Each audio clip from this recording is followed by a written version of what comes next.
Good evening, ladies and gentlemen. Welcome to the City Council meeting for City of Havre, Greece. The date is July 17, 2023. The time is now 7:01 p.m. I will call the roll of the council. Council President is absent. Councilmember Robertson? Here. Councilmember Jones? Here. Councilmember Boyer? Here. Councilmember Schnegas? Here. Councilmember Boger? Here.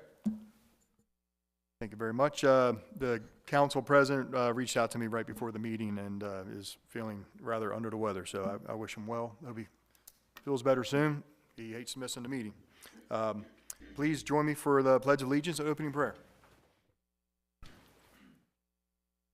I pledge allegiance to the flag of the United States of America and to the republic for which it stands, one nation, under God, indivisible, with liberty and justice for all.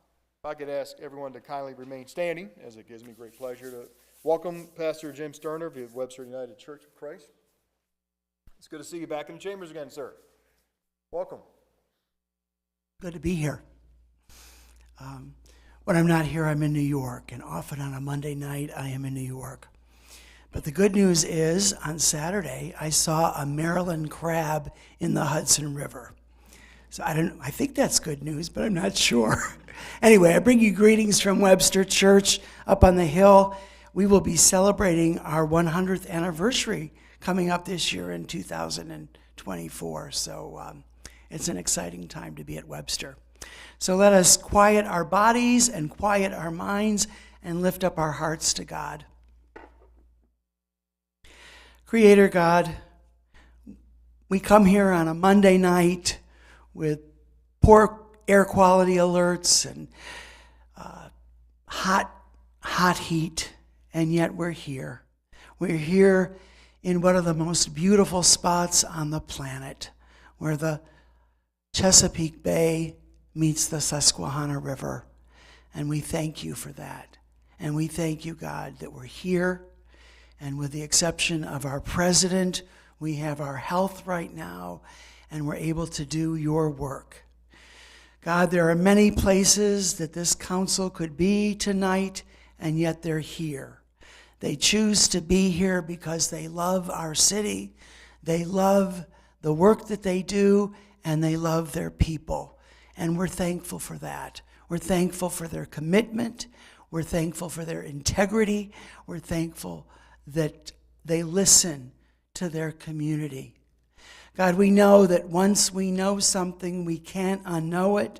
Once we learn something, we can't unlearn it. So today, our council will be presented with all kinds of issues. We just ask that you help them to use good judgment, discernment, their wisdom, and help them to be impartial. And we also ask, God, that you continue, as they continue, to always put the people of this community first. We continue to pray for all those who are paid employees of our city government and so many that volunteer. And we want to lift up our fire department and our police department and our sanitation workers and all who work for our city. So God, we just thank you that we live in this country where peace is possible and where we can live freely. So lastly, God, we pray for peace. We pray for peace in the places where the people just aren't living in it. We pray for peace in our U.S. Congress. We pray for peace at the border between Ukraine and Russia. We pray for peace throughout the country where people are homeless and hungry. We pray for peace, God, knowing that peace is only possible through you. The world cannot give us peace. Only you can. So we pray for that peace. In the name of God, our Creator. Amen. Amen. Pastor Sterner, thank you very much for your words. Thank you.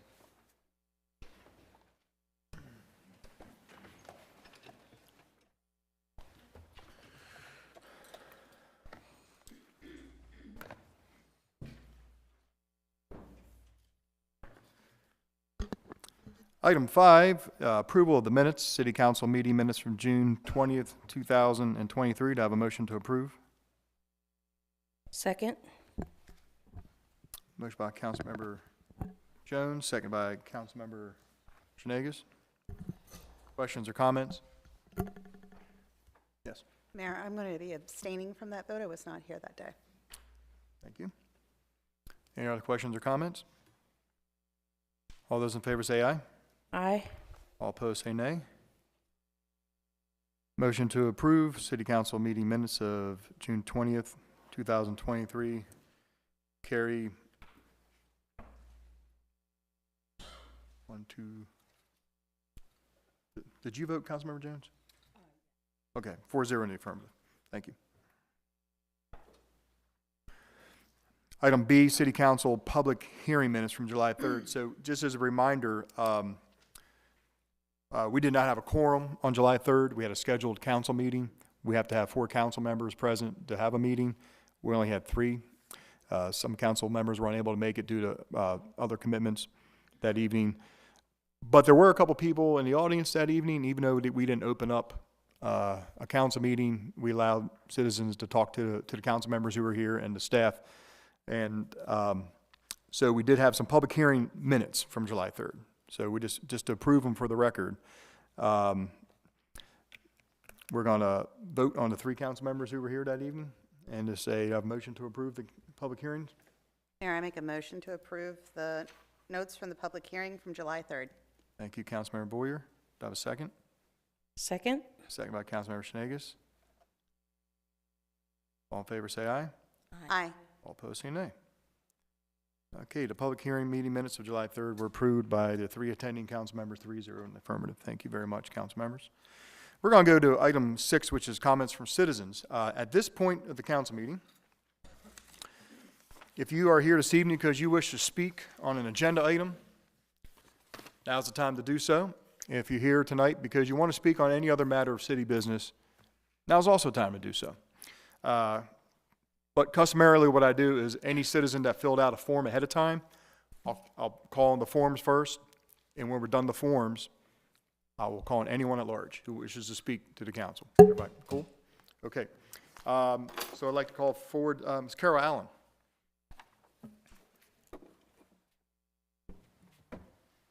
Welcome, Ms. Allen. Thank you. It's good to be here. So I just wanted very briefly to let you know that when you get to agenda item number 15B2, which is our planned multi-day celebration of National Lighthouse Day, that I will be available if there are any questions that the council members may have about the event. And I also want to say thank you for having received some provisional approval to begin with our publicity because of the lack of quorum at the last meeting. Very much appreciated. And that's it. Thank you, Ms. Allen. Appreciate it.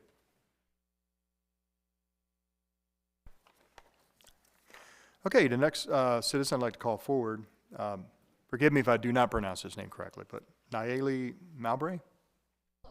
Close? Welcome to the council meeting. May you please have your name and address for the record. Thank you, Mayor. My name's Nayeli Garcia Mowbray. My address is 3529 Level Road. Welcome. Thank you so much.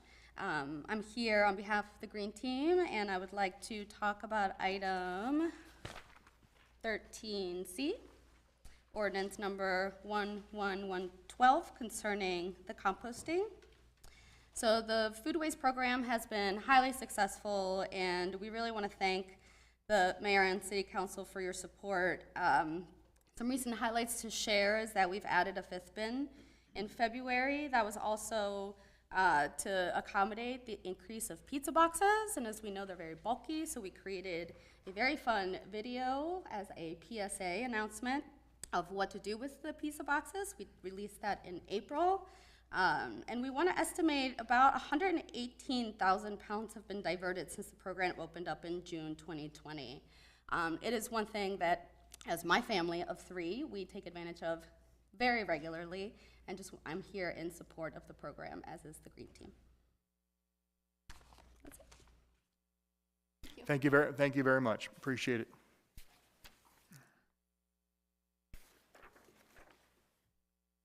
Any council members have any questions? Okay, thank you. And we have Ms. Anise Bloom.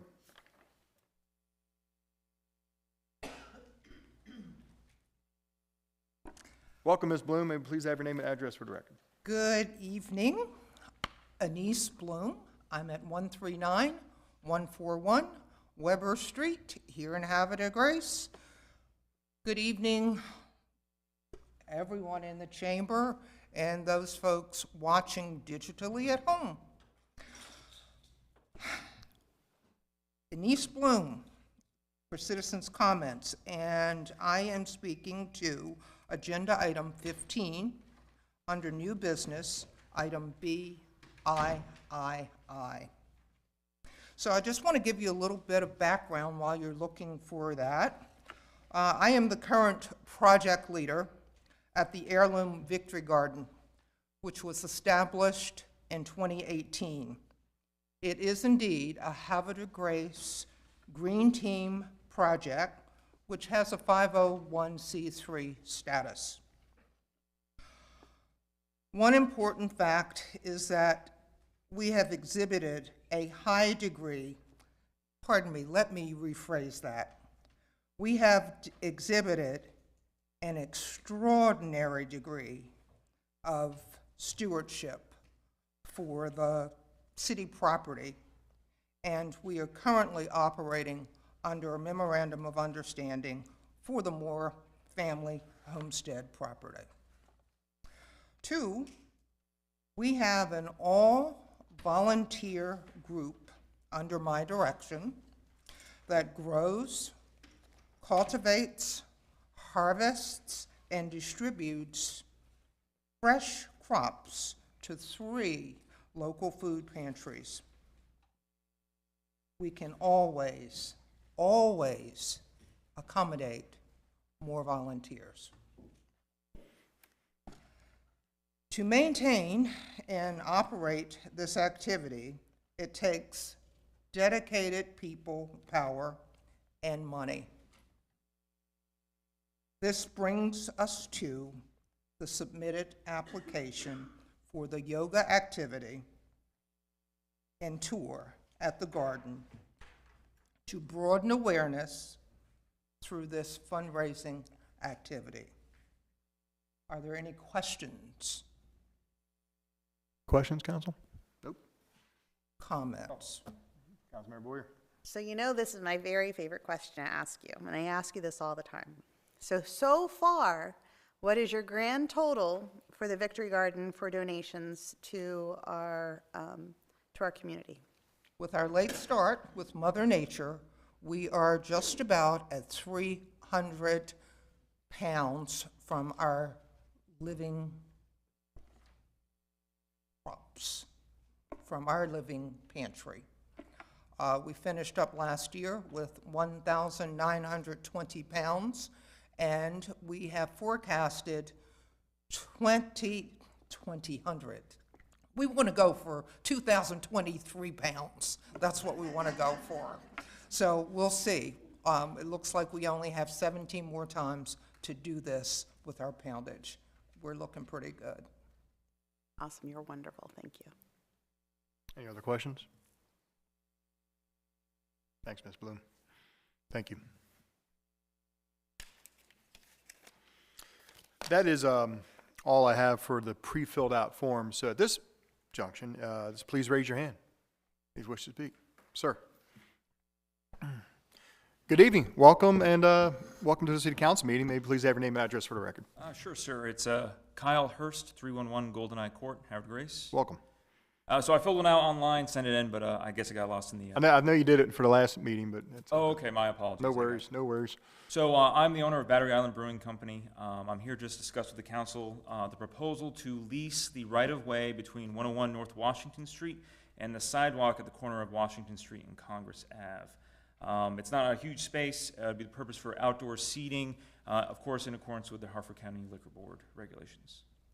I do have a diagram just to open for initial discussion to see if it's feasible. I know Creel de Gras has a similar lease with the city. I'm looking to do something very similar.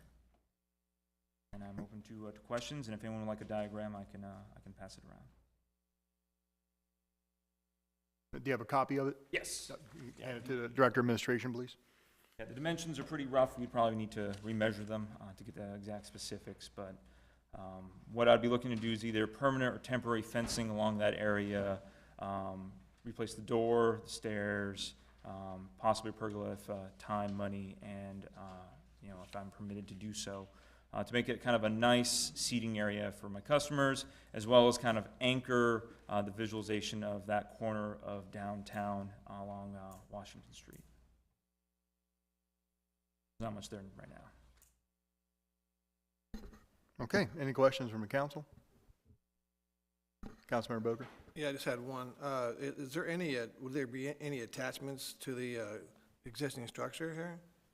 There will be a freestanding stairs. We do have to replace the stairs that are there currently. Thank you.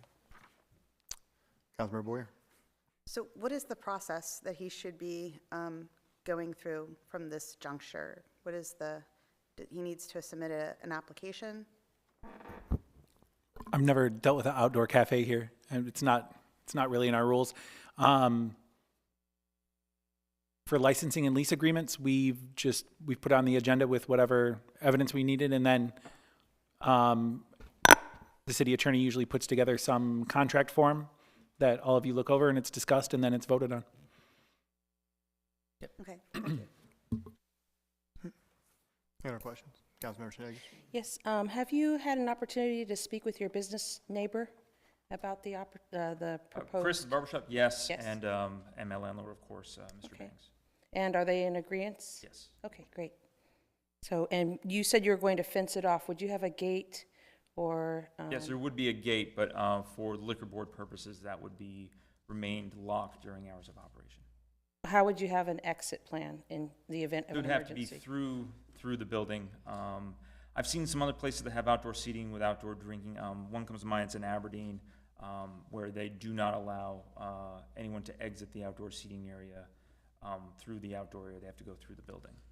So that can be discussed, but that would be something we have to work with the liquor board with or through. Yeah. So I'm just curious, if it wasn't locked, could you have a staff member there to That is a supervise? possibility, yes. It would Okay. have to be a controlled entrance and exit. Okay, thank you. Any further questions? Okay, thank you. Thank you very All much. right, we appreciate it. Thanks for your time. Jeff, yes, ma'am. Good evening and welcome. May we please have your name and address for the record? Yes, good evening. I'm Rachel McCloskey. I live at 569 Lewis Street. Welcome. Grace, thank you. So I wanted to discuss item 14, Old Business B, for encroachment onto the city right-of-way at our address. So we are new homeowners of this home, and we inherited a few issues with that have a lot of details. So I just wanted to let you know that me and my husband Andrew are here to answer any questions that clarification need on anything.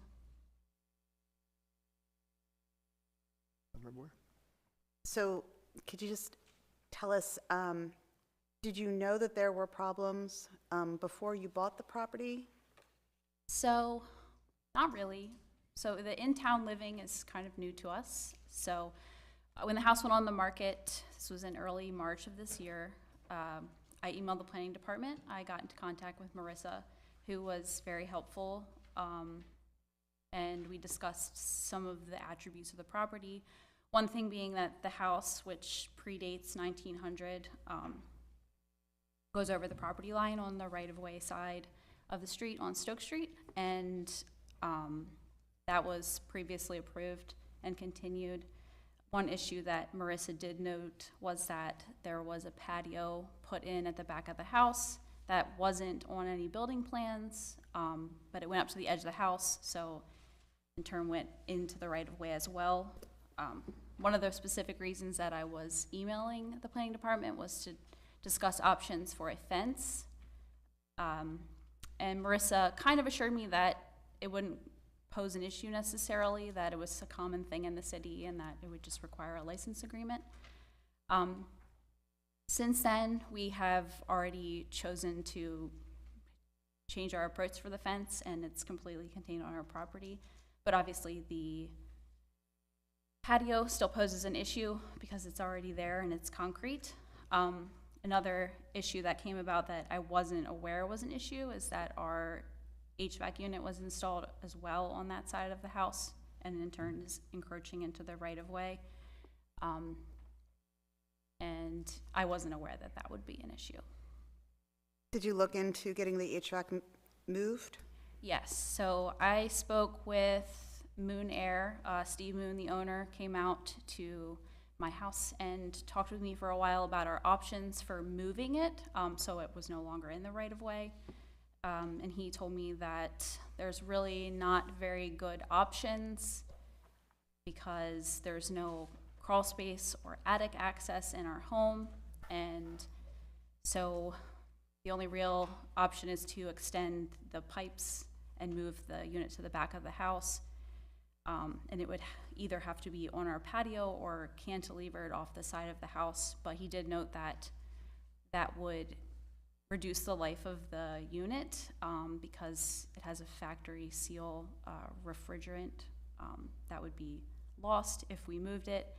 And also it would, I think it was between $3,000 and $4,000 to move it. Okay. And I'm assuming Mercer was really helpful all along the way, and you Yes. guys. Yes. When did you start talking to her? Like before you bought the house, or? Yes, so the house went on the market, I believe, March 3rd. My initial contact with her was March 10th, and then we kind of pondered, the choice to purchase the house, and then we ended up settling and purchasing the house on April 25th. So Okay. I talked to her several times during that. Now, the original house, the person who did all the renovation on it, they made significant changes to that side, to the city property side of the house, right? Yes, so originally there was no central air and had gas service, so there was no HVAC unit on that side, but there was sort of like a bay window bump out on that side, and the new HVAC unit is now where that existing bump out was, so taking up a much smaller footprint than it was previously in the right-of-way. Okay, and for the, I know now you have your HVAC system on the second floor, because that's the only place that it works in the house. It's a historic and renovated house. Yes. Was there a, I don't even know what they were, like a cellar entry, but it wasn't for a basement, right? That was there? I'm not even sure, honestly. I know that part of the house, the new addition to the house is on a concrete pad, and then the small portion in the front that was the original structure is on a crawl space. Okay, So there's no cellar. okay, thank you very much. Thank you. Thank you. All right, thank you very much.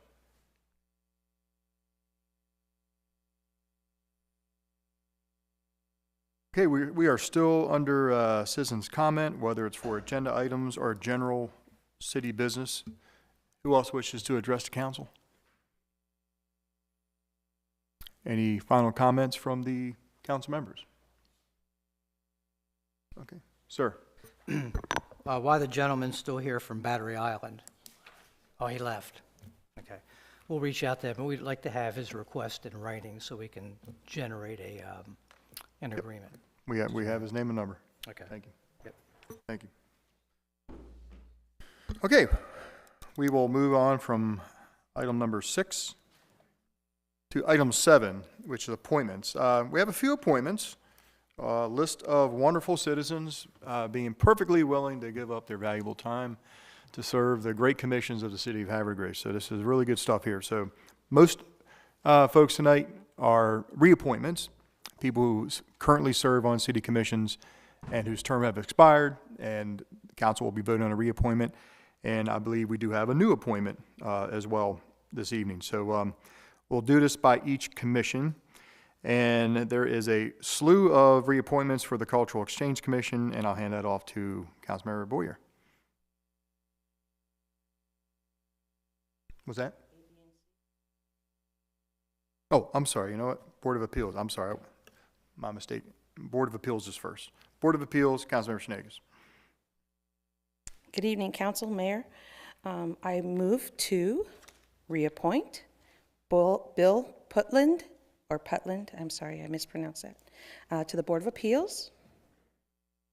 Council, I have a motion by Councilmember Shenanigans for the reappointment of Mr. Bill Putland to the Board of Appeals. Do I have a second? Second. Second by Councilmember Boyer. Questions or comments? Yes. I would just like to say that Bill has served on the Board of Appeals since August of 2020, and we appreciate his volunteerism and look forward to him serving again. Thank you. Thank you. Any other comments? All right. This is for the reappointment of Mr. Putland. All those in favor say aye. Aye.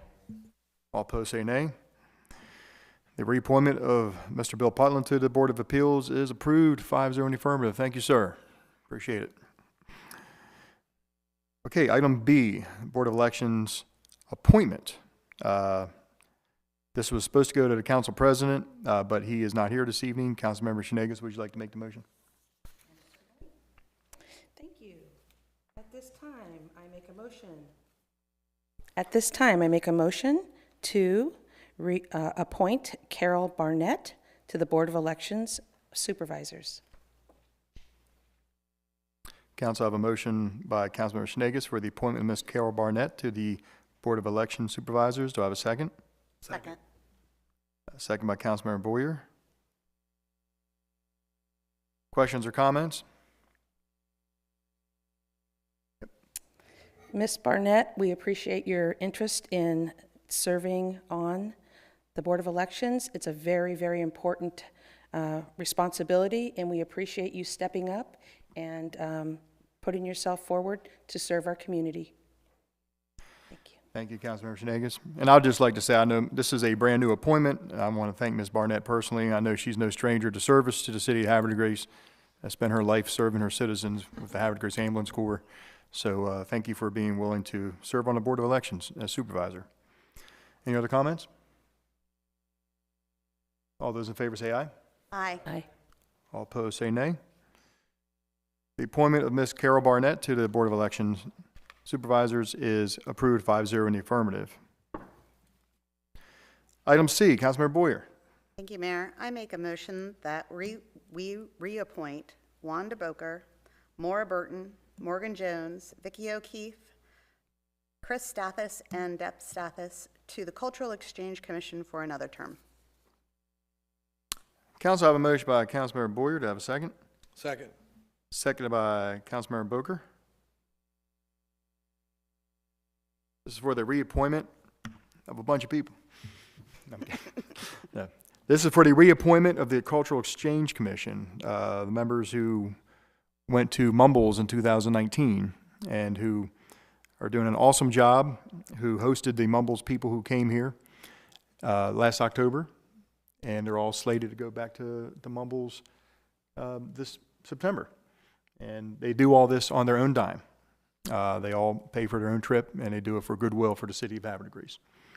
And so we have Wanda Boker, Maura Burton, Morgan Jones, Vicki O'Keefe, Chris Stathis, and Debbie Stathis. Questions or comments? Yes. Mayor, I just want to say that this is a wonderful group of people who are extremely energetic, and they're great ambassadors for our city. And if anyone is interested in going to Mumbles and representing our city, please contact them. The dates of the travel will be the 17th of September to the 23rd, and the people of Mumbles are really excited to have us come visit them. That's it. Thank you, sir. Thank you, Councilmember Boker. Any other questions or comments? Oh, I called you Boker, didn't I? Councilmember Boyer, sorry. I'm Sorry. Sorry about that. Councilmember Boyer, sorry.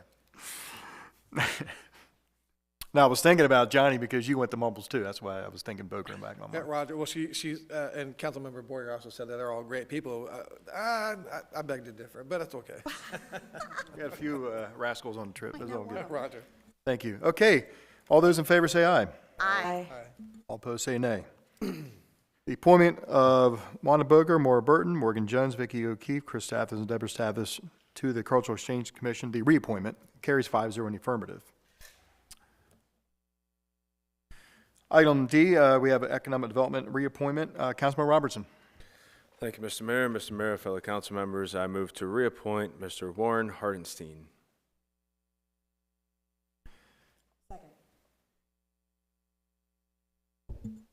Council, I have a motion by Councilmember Robertson, second by Councilmember Jones for the reappointment of Mr. Warren Hartenstein to the Economic Development Advisory Board. Questions or comments? Yes. I would like to say that Warren Hartenstein is a great asset. I serve with him on the Planning Commission, and he brings a wealth of knowledge to the EDAB board. Thank you very much, Councilmember. Thank you. Shenanigans. Any other questions or comments? Ditto. Ditto. All right. For the reappointment of Mr. Warren Hartenstein to the Economic Development Advisory Board, all those in favor say aye. Aye. All opposed say nay. Motion approves 5-0 in the affirmative.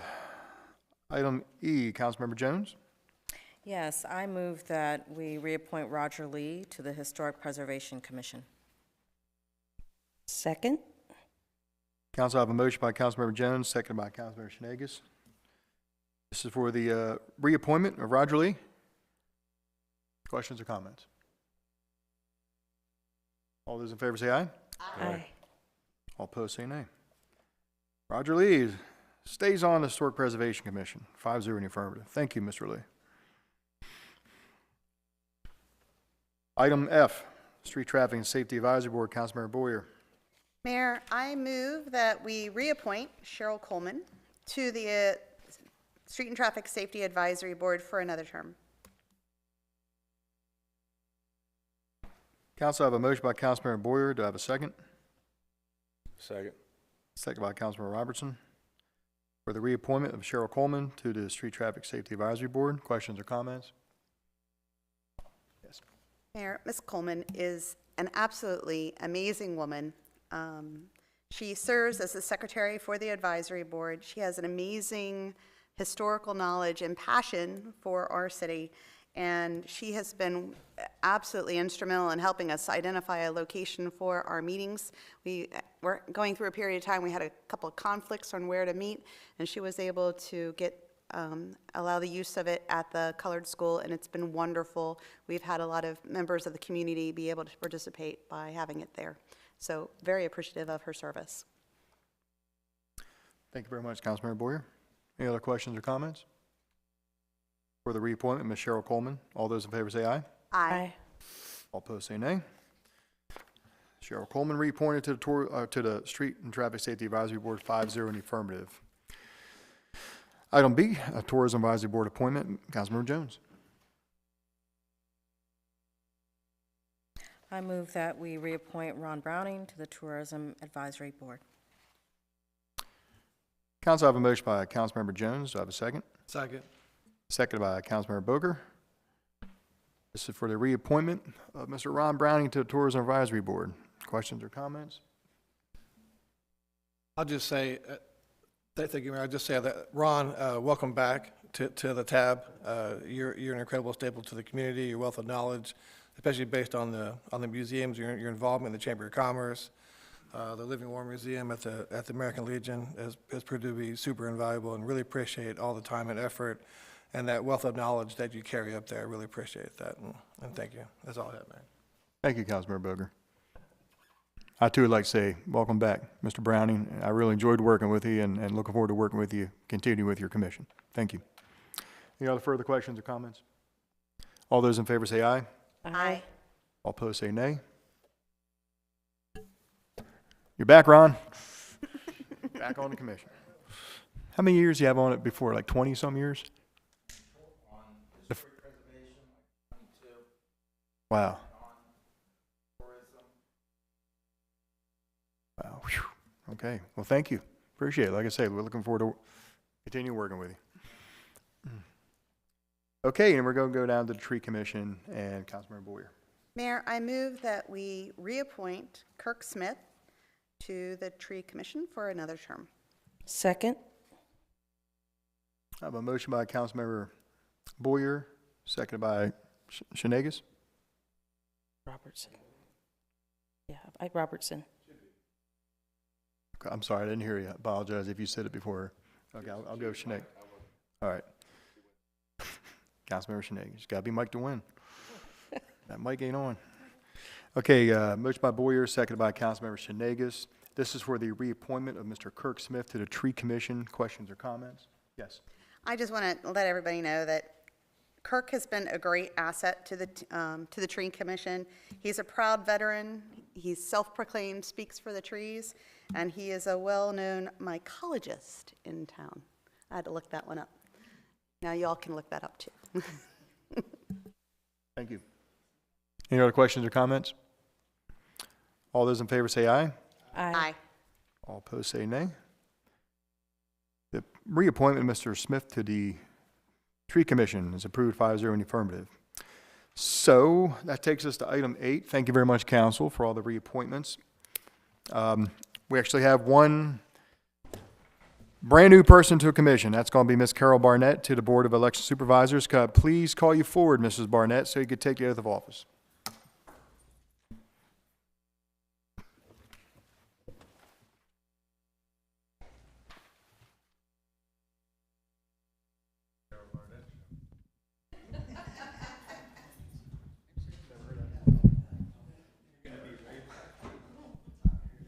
Okay, yep, stand right there and,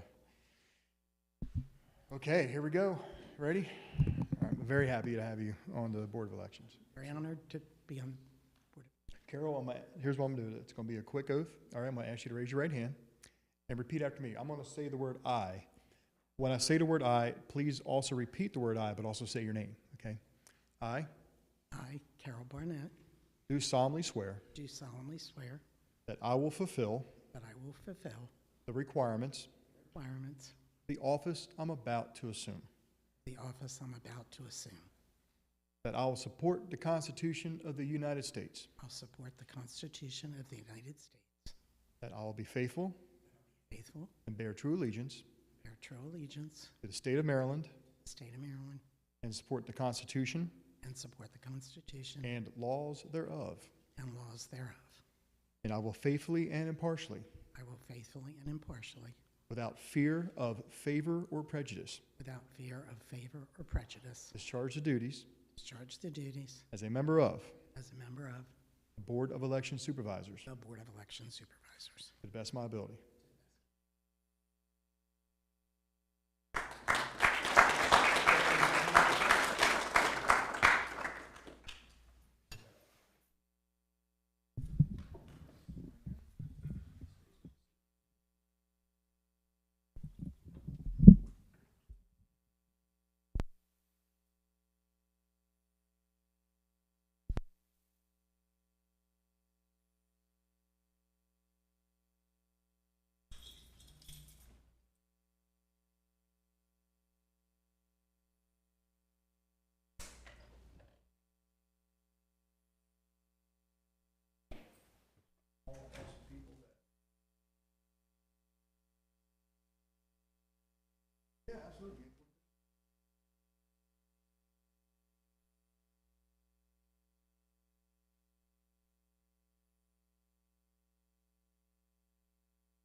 Thank you again.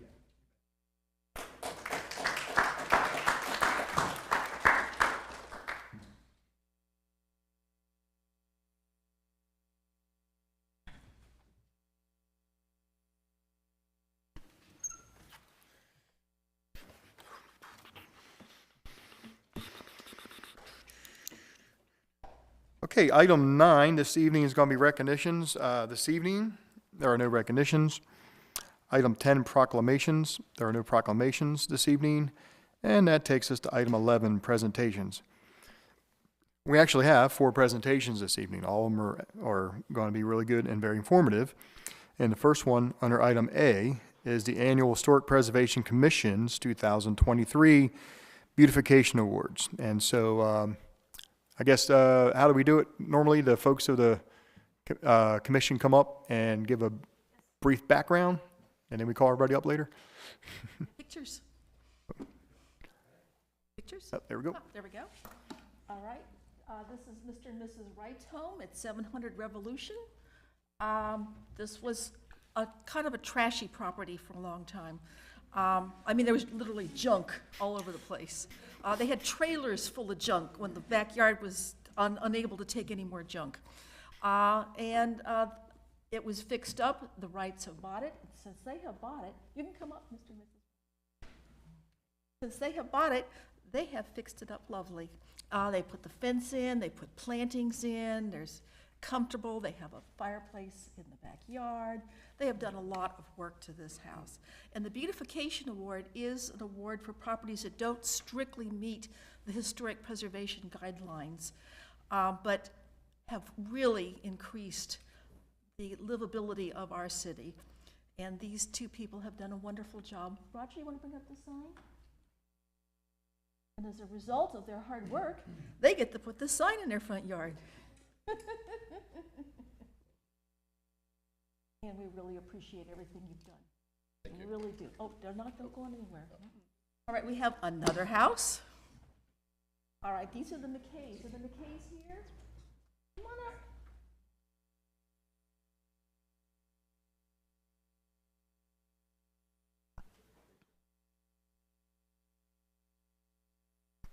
Now, the McKay's house was fixed before they bought it, but since they've bought it, they have put a lot of love into this property. They have put a lot of beautiful furniture on the porch. They put plantings in. They have really fixed this house up lovely. And it is just an absolutely gorgeous house when you drive by it. And I know a lot of people have stopped in. I have seen people taking pictures of this house. Roger, want to bring up their sign? So we definitely want to give them an award for all the hard work that they've done on this property. And we have one more house. All right, 300 Bourbon Street. Debbie, Eric, come on up. Now, this was fixed up by Mary Lynn Snyder and her husband a number of years ago. That's right. Push them forward. But since they bought it, they have put a ton of work into this house. They have totally redesigned the gardens. When you walk by now, and I see people taking pictures of their house all the time. They have a Japanese bridge. They have figurines. They have just done a beautiful job on this house, and it's a real asset when you go down Market Street. So, yes, I'm playing the violin for them. Yeah, and a great resident who plays the violin for everybody to hear, which is awesome. That's right. Eric plays the violin for us. When they first moved in, I had come home from a Historic Preservation Commission meeting. It was late at night. I got out of my car. It's all dark. It's the middle of winter, and someone's playing the violin. So I had to walk down and see who's doing this. And it was Eric. And they have just brought a ton of nice vibes to our neighborhood and to Havre de Grace in general. So I do believe that the mayor has something he'd like to Yes, say. and if I could have everybody kind of like stand in the well a little bit, we'd like to get a group photo, and I have something for everybody. Oh, of course. Oh, that's right. Councilmember Jones, would you like to join me? Partner with you. Debbie would like to say a few words. Well, I was going to introduce my husband, which is known as the porch builder, so I guess he's already known. And I wanted to introduce Jeff. Eric has supported me in everything I've wanted to do, no matter how crazy it was. But he was more enthusiastic when Jeff stepped up to help me actually implement it all. And Jeff has helped me every bit of the way. I want to say a thank you to people like Marilyn Schneider, who, if you saw the original picture of that house, I don't know how anybody would want to begin that process. And I also want to thank the Historic Preservation Commission, because I have wanted to live here for 28 years, and I've just recently moved to the community 4 years ago. But it's because of people that are in the Historic Preservation Commission that have saved these homes, and I really appreciate them and hope that we can continue to support them to do that. I love this. I call it a town. I know it's a city, but I love this town, and I'm happy to contribute my efforts to make this a more enjoyable place for other people who walk through. And I thank all the council members for what they do to help make this a wonderful place that we have to live in. Thank you. This is my other man in my life, my gardener. Thank you, yes. We'll step right up. Hi, guys. Really quickly, we'd like to give a shout out to Bill Putland and Melissa Guzman, because without them, we wouldn't have the beautiful home that we have on Stoke Streets. So thank you.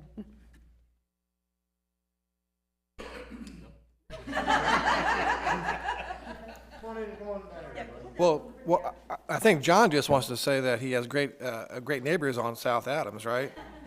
Absolutely.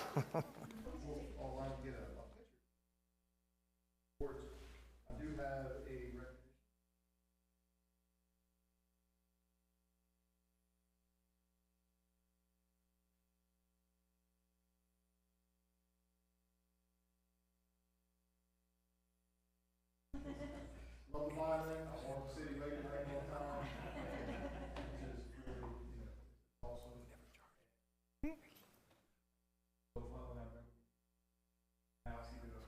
I probably should have a microphone because people don't know what I'm saying, but people watching at home.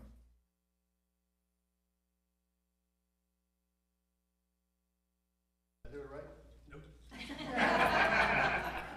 Other than hit the power button.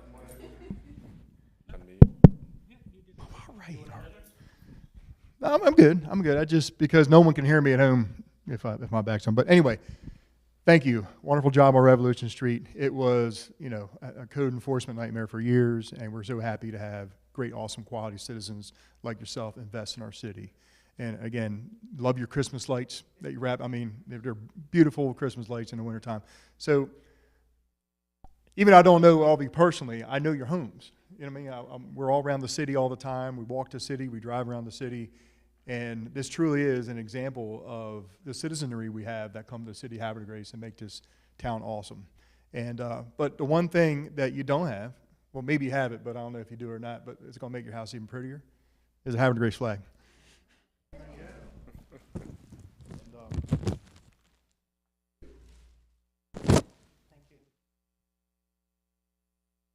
And we would love for you to fly your flag. And I'll tell you what, if you fly your flag and it gets worn or tattered, you come right back to City Hall and you said that Mayor Martin said, I have another flag. All right, so just fly it with pride. And Councilmember Jones, who's liaison to the Historic Preservation Commission, you have anything to say?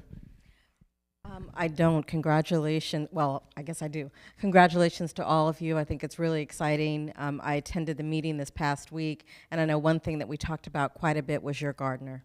So I'm glad that he's here with you, and just awesome job. Everything looks great. Thank you.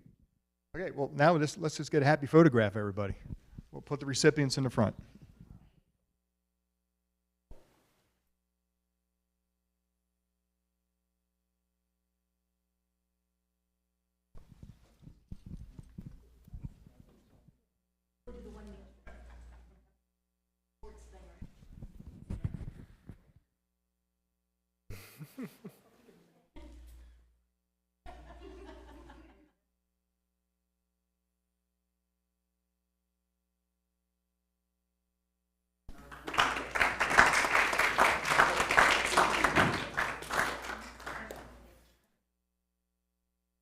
I do just want to thank everybody as well for beautifying our city. John, especially you guys with the gateway to our city on Revolution. I told you before when you were here before council, walking my son by and watching the progress, always brought a smile to my face. It's the most beautiful house on that block for sure, so thank you.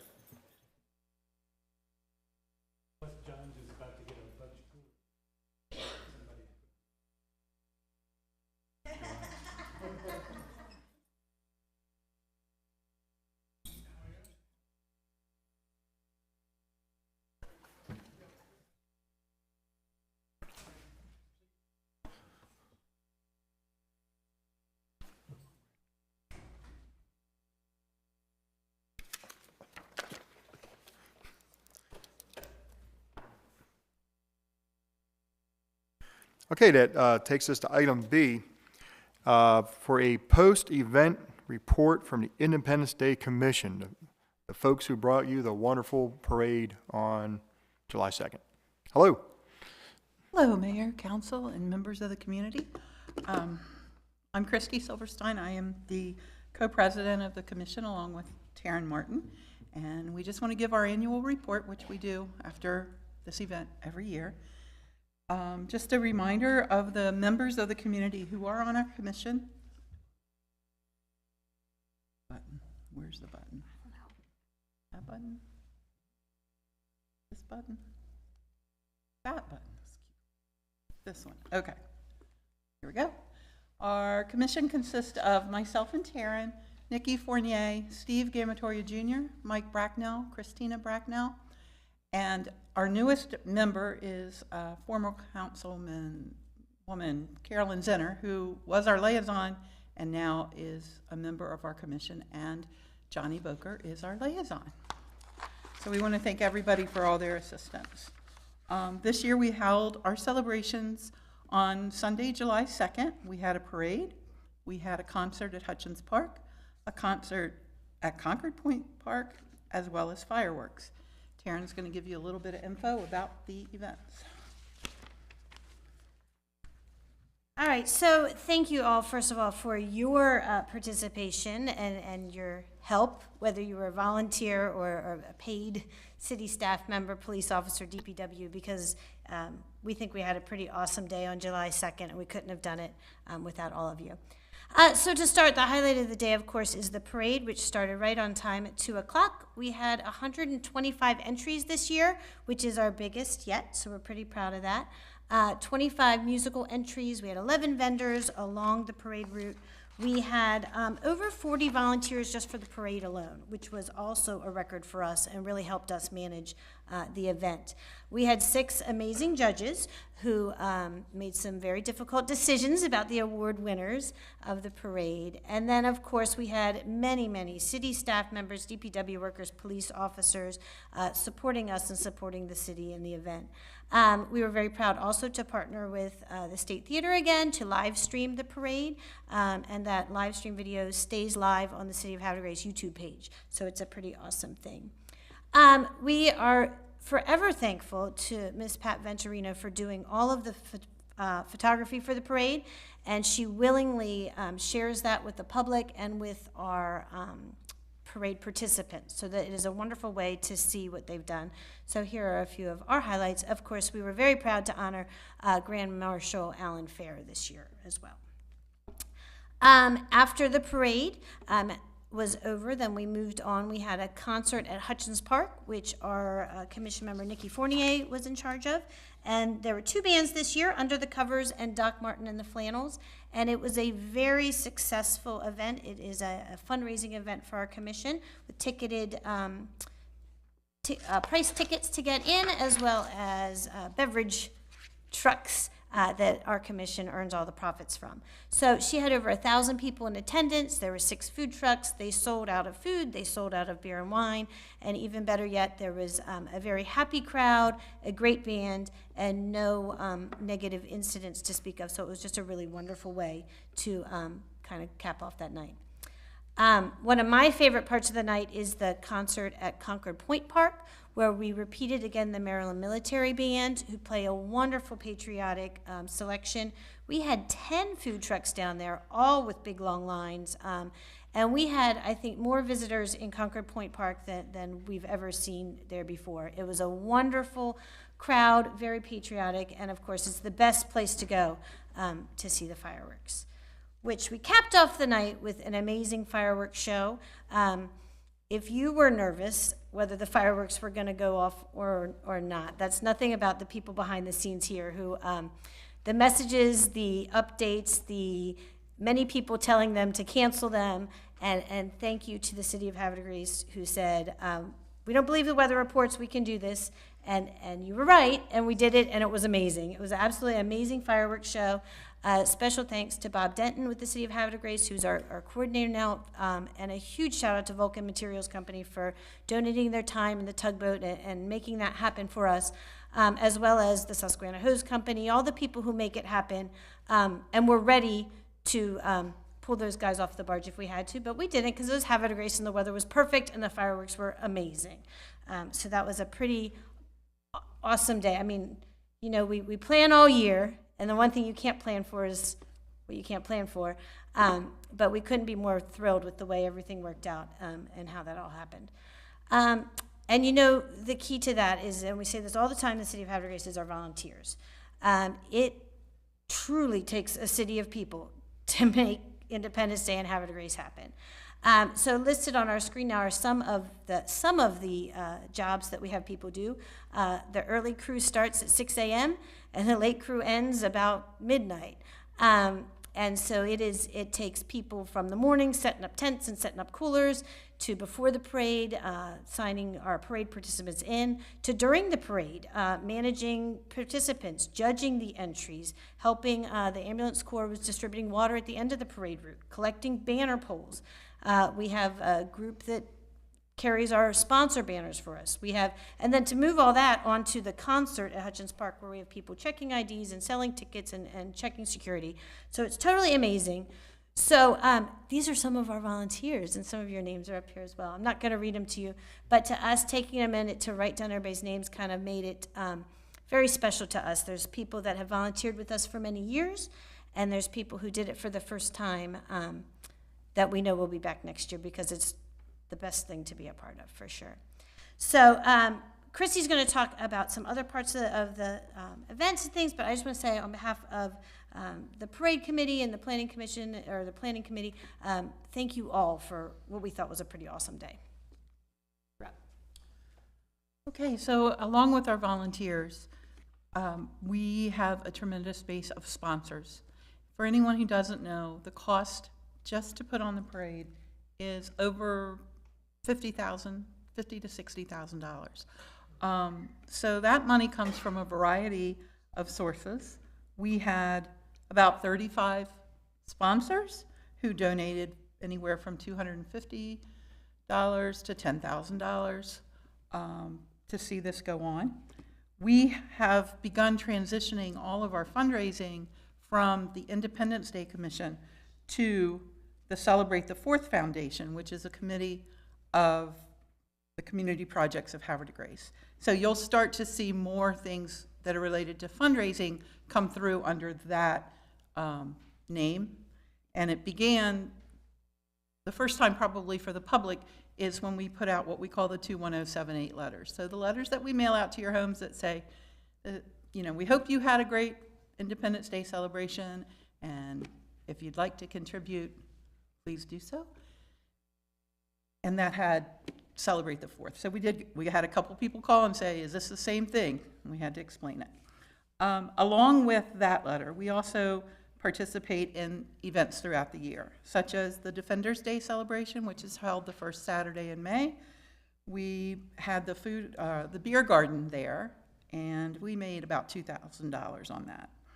The social club dinners, which have been a partnership with another nonprofit in town and with Chef Bruce Clark from the Larapin. So once a month or so, we hold a dinner. The dinner price includes the donation that goes to the nonprofits. And we've held happy hours. We had a First Friday this month that unfortunately, because of the rain, weather was canceled, but we're looking forward to doing it again in August. The Hutchins Park concert with the beer truck and the tickets and the bands brought in over $9,000, and we still have the donations that'll be coming in, Oyster Feast when we're selling tickets for that, and our favorite winter activity, the Holiday Tree Jubilee, which will be the first Friday and Saturday in December. So moving on for next year, we're already starting to plan. The event next year will be Saturday, July the 6th. We are always looking for new entries for the parade, new volunteers, and any ideas to make it better. So if you guys see a band somewhere or you see an entry in a parade, let us know. You don't have to reach out to them, just tell us who it was and where you saw them, and we'll take it from there. Please see our website, Havre de Grace, or hdgjuly4th.com, or our Facebook page, Havre de Grace Independence Day Commission, to learn more and stay updated on what we're doing. If there's any questions? Council, any questions? Councilmember Jones. Great job, ladies. It was exciting to see, and especially to see so many crowds and so many children. So I just want to say great job, and to you and to all the volunteers. One thing I have heard about and have questions, I've had questions about, is the carnival. And I just wanted to hear from you a little bit about, was that something that you all also planned, or was that something separate? Because I believe it was associated with the 4th, right? In years past, a different nonprofit group was in charge of the 4th of July festivities, and they did utilize a carnival as one of their fundraisers. Okay, We did not choose to go in that direction. We tried a couple different things and found that it wasn't a fit for our committee and our volunteers. Okay. Thank you. Thank you. Any other questions or comments? Councilmember Boger? Thank you, Mayor. I appreciate that. So I'm actually proud to serve as liaison. I'm freakishly proud, to be quite honest with you. You won't get it. You'll probably get too much of Johnny Booker next year. I'm telling you right now. But I will say one thing. For any group of dedicated individuals to corral 40 and 45 volunteers, I mean, think about that for a minute, right? These are unpaid personnel who take time out of their daily duties and time out of their lives to perform shift work to celebrate our great independence. And I think that's testament to the commission and to the great city of Havre de Grace. Thank you. Thank you, Councilmember Boger. Councilmember Robertson? Awesome job. You know, the rain held out for us, which was awesome. All the way around, all the way up into the fireworks. Well, at least during the time of the fireworks. So I think somebody upstairs was smiling on us. Kudos to you, the commission, the volunteers, DPW, the city staff that makes this happen, the police that work extra to make this happen every year for the city. One question, wildly, not off topic, but within the realm of the parade. So there was this band, and it was like a funk band, and they drove around after the parade, still playing music, and like we're riding by, and we're just like shouting out, "You're beautiful," while they're like funking out. Who was that band? Yeah, they do that every year. They're very fun. The band is called Joe Keys, and so the lead singer is Joe Keys. So it's Joe Keys and the Late Bloomers Band. They are from Westminster, and they came, I want to say 3 years ago. They played in front of the State Theater at First Fridays, and they were really cool. And it was the year when we didn't have any bands coming after COVID. So I contacted him. I said, "Hey, you want to be in a parade?" And he said, "We've never been in a parade." And so they started coming, and they come early to set up, and they jam out the whole time. So they start jamming at like 11 o'clock, and they play all through town, and they're a wonderful group. And so you can find them on Facebook. They play all over the area, but they're a group that is not from this area, came to the area, loves doing it, loves showing what they do, and so we're pretty proud of that one. As well as our other groups that we have coming too. Oh yeah, they were all awesome, but that one in particular was just, I don't know, made it a little extra special. Thank you, Councilmember Robertson. Councilmember Shenegis? Thank you, Mayor. Ladies, again, as everyone is saying, you did a truly amazing job. It gets better every year. And I just want to say thank you so much for reaching out to the other communities of Maryland and even out into Pennsylvania, South Philly, and bringing the Mummers Parade to Havre de Grace. That was really special.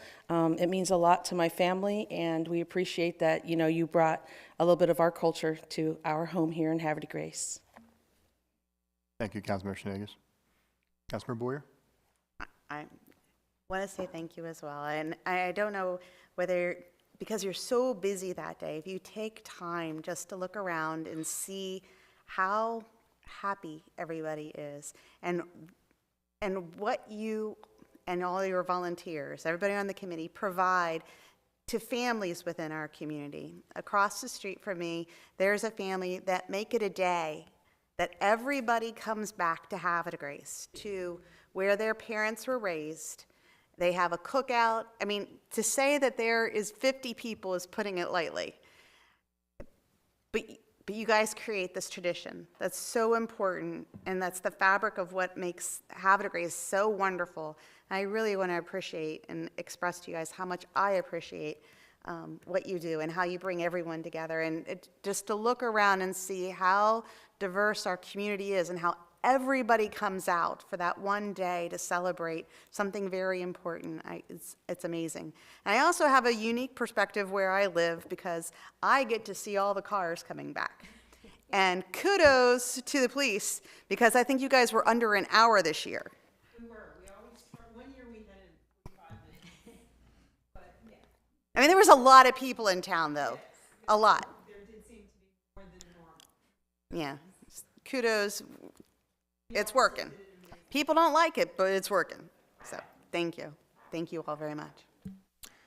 So never in history has so much been owed by so many to so few.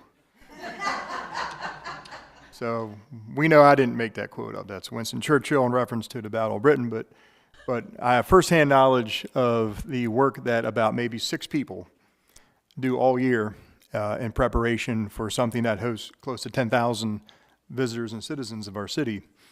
And like I say, it's nothing short of amazing. And it's not just the execution of that one day's events, it's the raising of over $50,000 a year. That takes top priority. And they are a city commission. It's the Independence Day Commission. But they have a major task because the city pays for the fireworks, but we don't pay for the parade. Because the parade is very, well, arbitrary on what different groups get.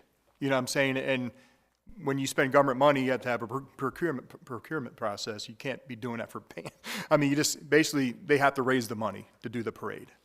So everyone that writes a check, you know, when the 21078 letters come out, whether it's $10, $25, $50, that money goes right to the parade. And it's very, very important. And so again, I want to thank everybody in the commission extremely, with extreme gratitude for what was a wonderful day. We were able to pull off the parade and the fireworks. So thank you very much. Thanks for the report. Thank you.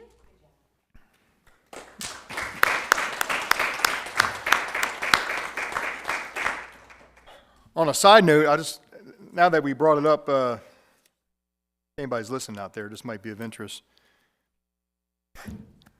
Shooting fireworks off from a barge is awesome. When you can put that barge 600 feet off the point of the lighthouse, it opens up the vista of the fireworks all up and down the shoreline. You can be at the Lock House or Hutchins Park, and you get a great show of the fireworks. But there's a flip side of that. You have men, you know, half a dozen guys, the firework people, on a steel barge in a lightning storm sometimes. And they're out there for a while. And there's a lot of factors. I want everybody to know this. So the fireworks come down from Pennsylvania in big box trucks. They have to get loaded on the barge. Once they're loaded on the barge, we own the fireworks. And at that point, we have to make a go, no-go decision with the rain. Now, we realize in July it could rain at any given moment.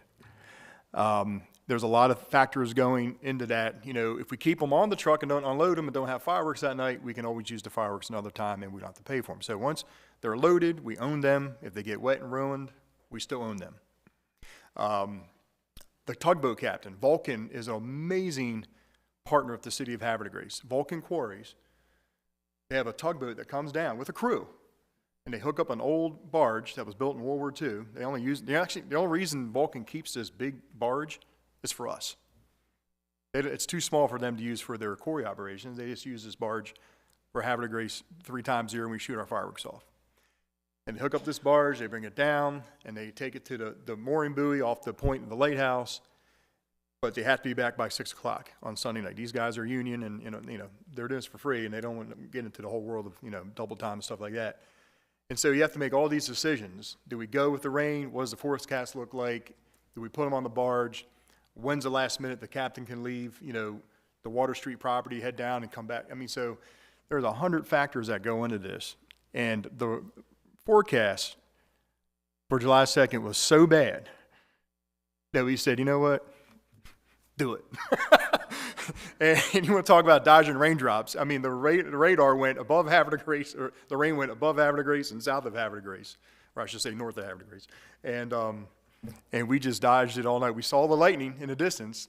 We heard there was rain in Churchville. We heard there was rain in Edgewood, but we had it. So anyway, a lot of factors go in there. We got lucky with the parade. We got lucky with the fireworks. 6 days later, we had to make the same call for First Fridays. And that's another thing, too. We have to let the vendors know by 2 o'clock on a Friday if it's go or no-go. We can't just do a last-minute decision. There's a lot of things that have to come into play. And the radar and the forecast was a parade of storms, and we just basically said, let's not press our luck.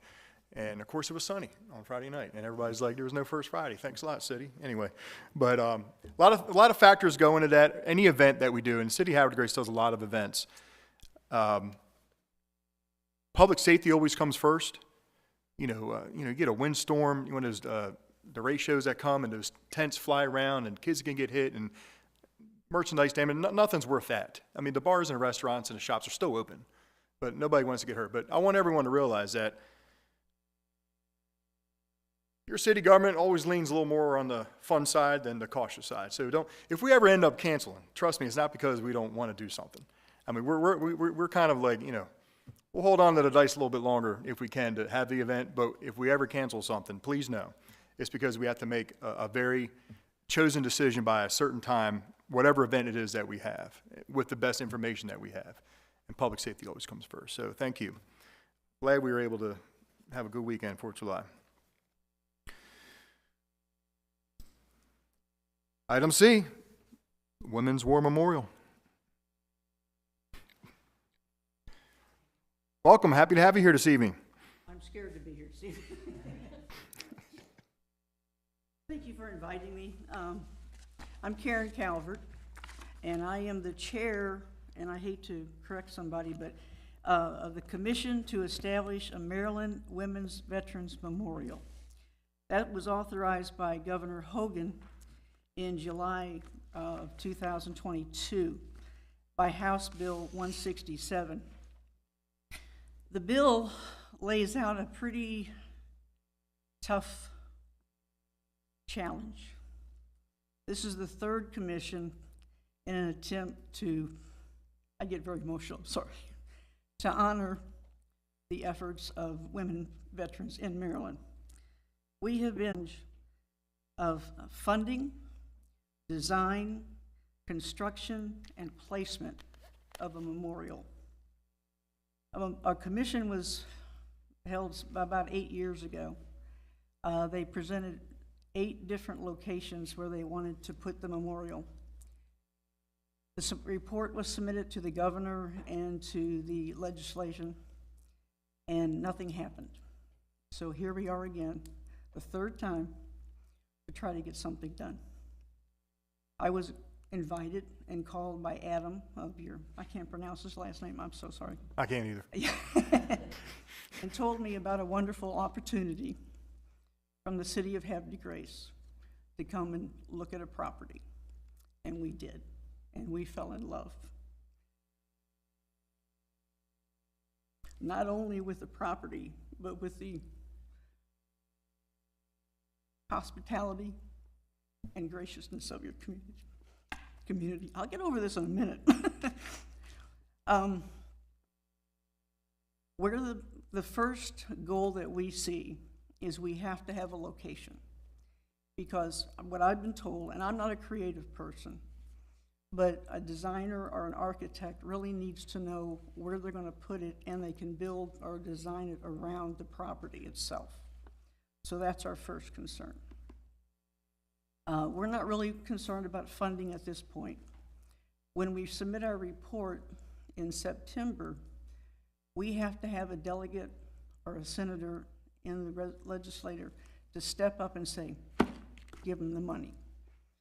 That's way out of our hands. We can only recommend.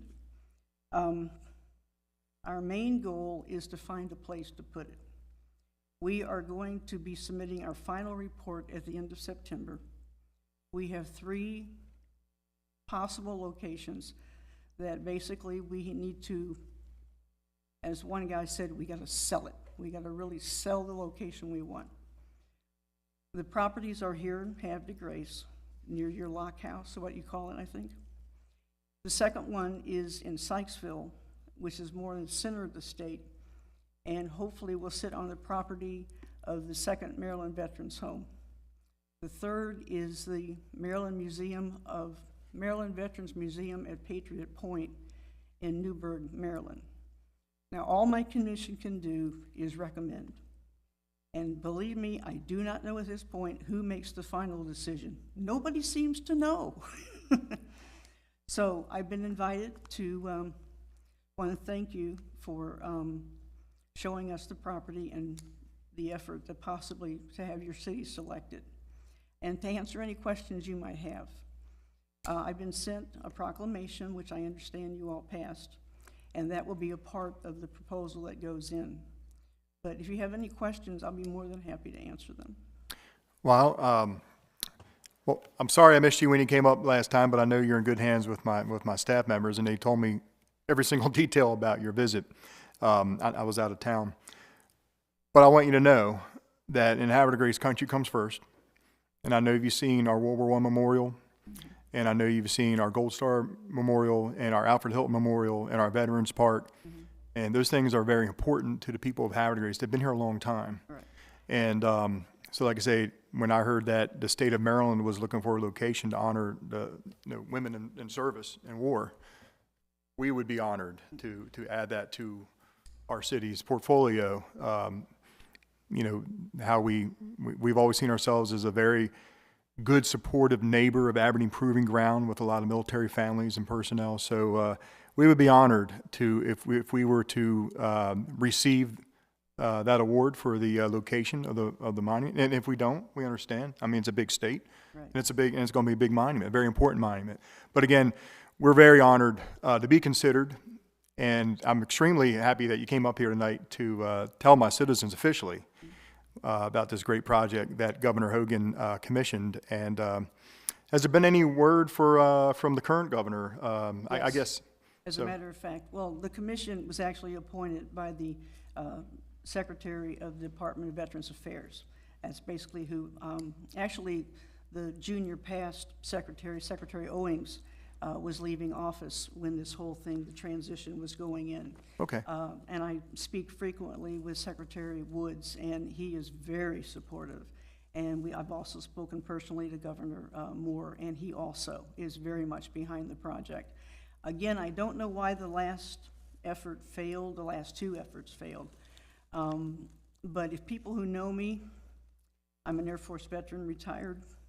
I am determined to kick down whatever door or whatever obstacle was in the past. We're going to get this thing made. I don't care how we do it. On average, to get a memorial built anywhere in the United States is 7 to 10 years. Howard County just unveiled or did a reveal of one they're going to be building for military families. It took them 7 years to get to that point.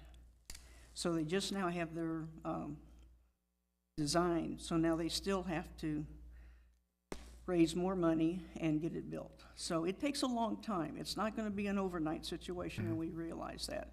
But it's going to get done this time if my name isn't Karen Calvert, so help me God. We're going to get it done one way or the other. So yeah, we do have, and we talked to a lot of the legislators, delegates, senators, whatever, and to the various veterans groups, and they're all going, wow, what a great idea. It's long overdue. So we're going to get it done one way or the other. Excellent. Excellent. Any comments from the council? Councilmember Boger? I'll just be brief. I was actually co-chair for the Gold Star right here in town. Oh, okay. And It's beautiful. very proud of it. There were some scary moments there. Right. But I believe I had close to the same passion that you had as you stand right there tonight. And I'm pretty sure that you have everyone up here's full support on this. Thank you. Thank you. Thank you, Mayor. Thank you, Councilmember Boger. Councilmember Robertson? Where did you come from to be with us tonight? Owings, Maryland, down in southern Marion God County. bless you. Well, first wow. of all, thank you for traveling all that way just to come see us and give us a little bit of insight into the commission's work. Secondly, thank you for your service. You're retired Air Force, you said? How many years? I would do it again in a heartbeat. How many years? 22 and a half. 22? Okay, there you go. Thank you very much. Thank you. Yeah, I think all of us up here are, very proud of our memorials for various things here in town, but so especially the veterans piece. And, that's something that I think Johnny and I are a little bit passionate about. So we really appreciate being considered, and, thank you to the staff for taking the time to bring this up to our attention and to show you around. And again, thank you for your time on this matter. If you have any input, any strength to our statements that we're going to be submitting to the legislator. I certainly would appreciate any input you can give us, any extra highlights or whatever. We're going to have a very comprehensive report that does go forward to the governor and to the General Assembly. And so hopefully talk to your local elected officials. Someone has to put in a bill that's going to definitely award the location and authorize the money. I hear the state has money. We'd like to have it, at least a good portion of it. But we are looking at going from a commission to a foundation, which is the way a lot of the memorials are built, and hopefully do it that way so that we can do a partnership with the state to get it done. So, Ma'am, one more time, can you just remind me your timeline on making your determination? the final report goes to the governor on 30 September. Okay, right before general. It goes to him and the General Assembly. Of course, they can't do anything till they go back in session in January. So we're going to do a little bit. We have to be real careful. As commissioners, we can't lobby the elected officials, but as private citizens, we can. So we sort of have to really walk a very fine line so we don't do anything unethical or illegal. So we'll be happy to talk to him on your behalf. I certainly hope so. Thank you. Thank you. Thank you. Any other comments? Again, thank you for coming up here to Havre de Grace to see us. Anything we can do to help you, and there's things we can do to help you. So let us know when you need that help. Well, all right? in true transparency, I have a very good friend that lives over in South Union, and I came and visited her too. Okay, good, awesome. Thank you again. Thank you.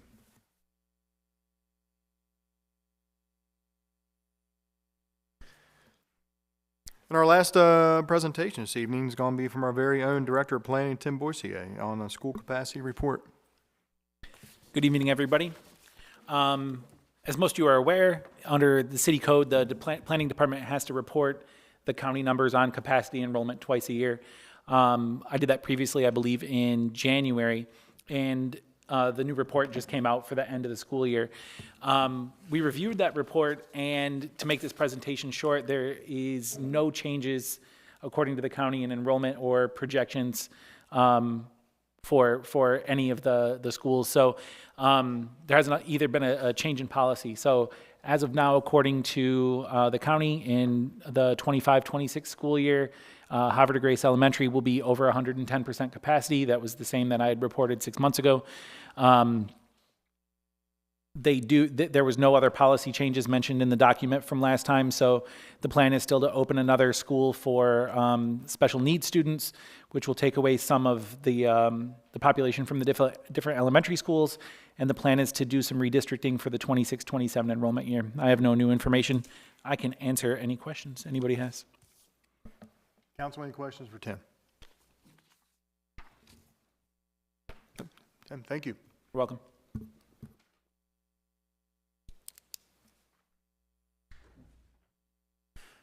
Okay, we're going to go to item 12, resolutions. This evening we have no resolutions. Takes us to item 13, ordinances.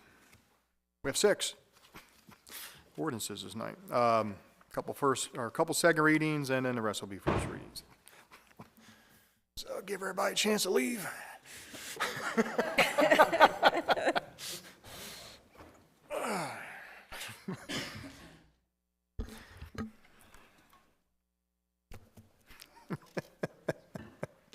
I can't blame them. Okay, item A, ordinance number 1110 concerning amendment chapter 162 solid waste. This is going to be a second reading, and Council Member Jones. Great, thank you, Mayor. Whereas the mayor and city council contract with a waste management company to dispose of refuse, and whereas the time of pickup may change, and whereas the local government article of the annotated code of Maryland authorizes the mayor and the city council of Havre de Grace to set and collect fees, and whereas Harford County government assesses the city of Havre de Grace a per-ton charge for solid waste generated in the city, which is placed in the county's landfill, the charge being known as the tipping fee. And whereas on May 9th, 2023, Harford County Government passed Bill Number 23-009, increasing the tipping fee from $72 per ton to $117 per ton. And whereas on May 9th, 2023, Harford County passed Bill Number 23-009, establishing a tipping fee for yard waste disposal of $20 per load. And whereas the city has reviewed Harford County's increase in the charges assessed by the county and has determined that the annual tipping fee assessed against each solid waste container in the city of Havre de Grace should increase from $62 to $107.50. And whereas the city desires to amend its code to more accurately align with the annotated code of Maryland, now therefore be it decided, determined, and ordained that the city code, chapter 162, solid waste, be amended as follows. I take that as a motion to introduce? Yes. Okay, you got it. I have a motion to introduce by Councilmember Jones, seconded by Councilmember Robertson. This is a motion to introduce 1110 on second reading, introduction only. Questions or comments on the introduction? All those in favor say aye. Aye. All opposed say nay. Motion to introduce ordinance 1110 on second reading is approved, 5-0 in the affirmative. An ordinance by the mayor and city council of Havre de Grace, Maryland, adopted pursuant to the authority of Article 11E of the Maryland Constitution, the local government article of the annotated code of Maryland, and sections 33 and 34 of the Havre de Grace City Charter, to amend chapter 162 solid waste. Council, do I have a motion to adopt 1110 on second reading? So moved. Second? Motion by Councilmember Boger, second by Councilmember Boyer. Shenanigans? I'm sorry? Shenanigans. Oh, sorry, Shenanigans, sorry. Questions or comments?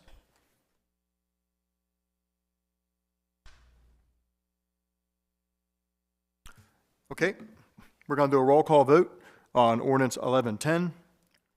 Councilmember Boger? Yes. Councilmember Robertson? Aye. Councilmember Jones? Aye.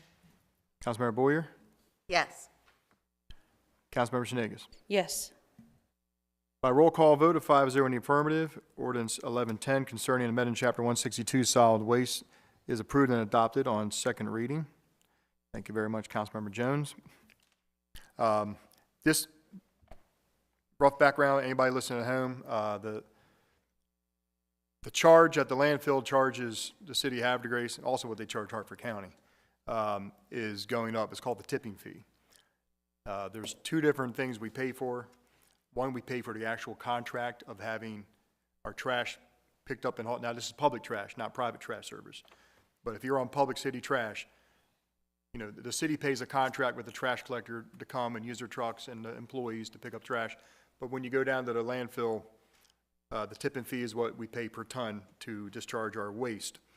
It's gone up how much money for it? It's right, Vicki just read it. Yeah. Went from $70-some to 100 and, yeah. From $72 to $117. So normally the city puts the tipping fee quarterly on your bill, about $15 or so. So it's gonna go up a little bit to match that tipping fee. If you're on public trash. If you live in a condominium or townhouse or an HOA and your trash is provided by a separate collection company, different story. But if you're on public trash, eventually you'll see the tipping fee go up on your water bill. But that's, landfill's charging that. Harford County had to pass something roughly very similar not too long ago. So I just want to let everybody at home know what that was all about. So, on that thread, we pay by the ton. When that trash truck backs up and dumps, we pay by the ton. So always remember, we don't pay for recycling. Okay, so like if you're throwing something heavy away in a trash can that could be recycled, we're paying to get rid of that when it could have been recycled for free. So we always try to tell people, heavy glass jars or things like that, aluminum, just please recycle, because there's no sense of paying to put that in a landfill where it's going to be there forever when you can not have to pay anything and reuse it. So thank you. Thank you again, Councilmember Jones. We're going to go to item B, ordinance 1111, and that is Councilmember Shenanigans. Thank you, Mayor, Council. I move to introduce ordinance 1111 concerning amending Chapter 205, zoning through lots, fences, in the second reading.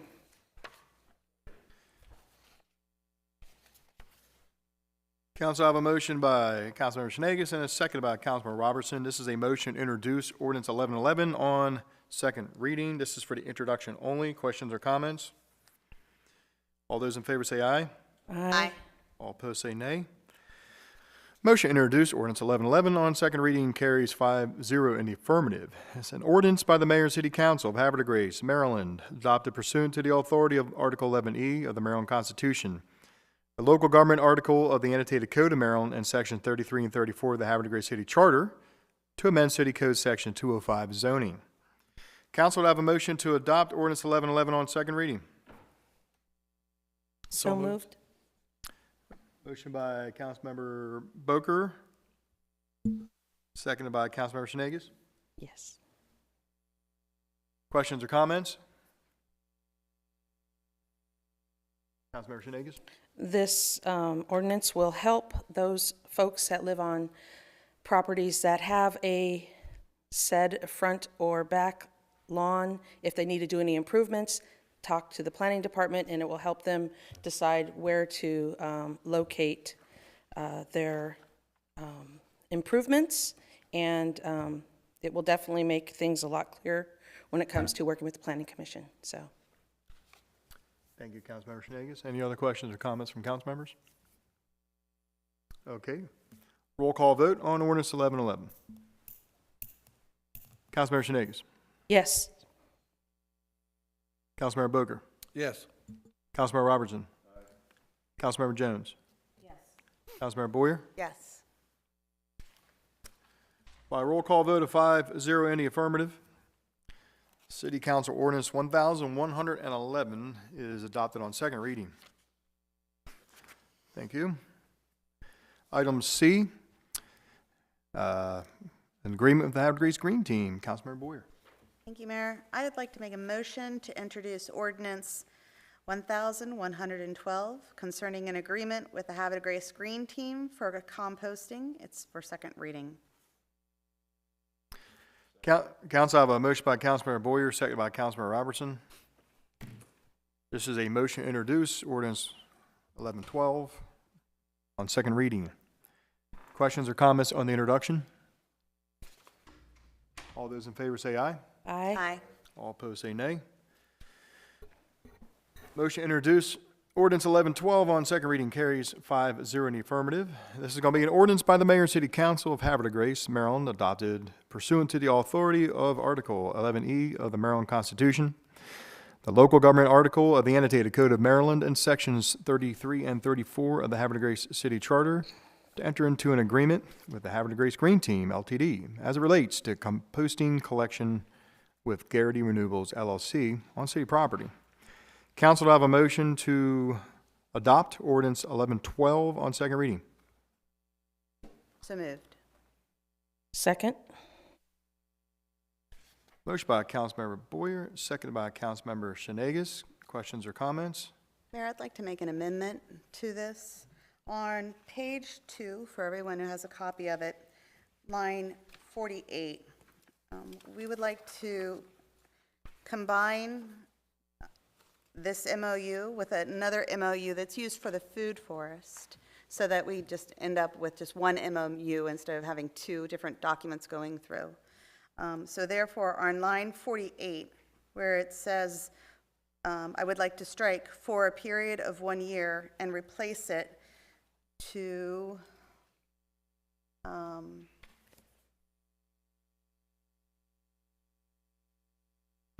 with the date October 21st, 2024. And then additionally, on page 4, line 45, strike July 1st, 2024, and replace it with October 21st, 2024.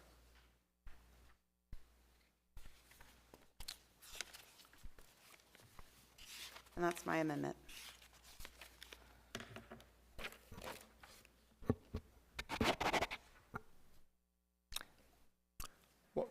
line 48 on the first. Line 48 on page 2, line 45 on page 4. On line 48, we can just strike that and put nothing there, Okay, because it's referring to the Exhibit A, and then Exhibit A states the date correctly that you've amended. I'll amend my amendment, and Strike that's line- perfectly fine with me strike too. line Yeah, 48 and- if it's easier for Sure. administrative purposes, I'm fine with that. And then on line 45, October 21st, 2024, council member stated. October 21st, 21st. 2024. Okay, I have a motion by Councilmember Boyer for this amendment. Do I have a second? Second?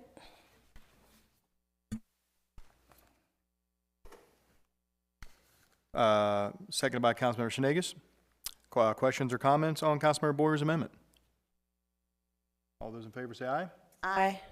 All opposed say nay. Councilmember Boyer's amendment carries 5-0 in the affirmative.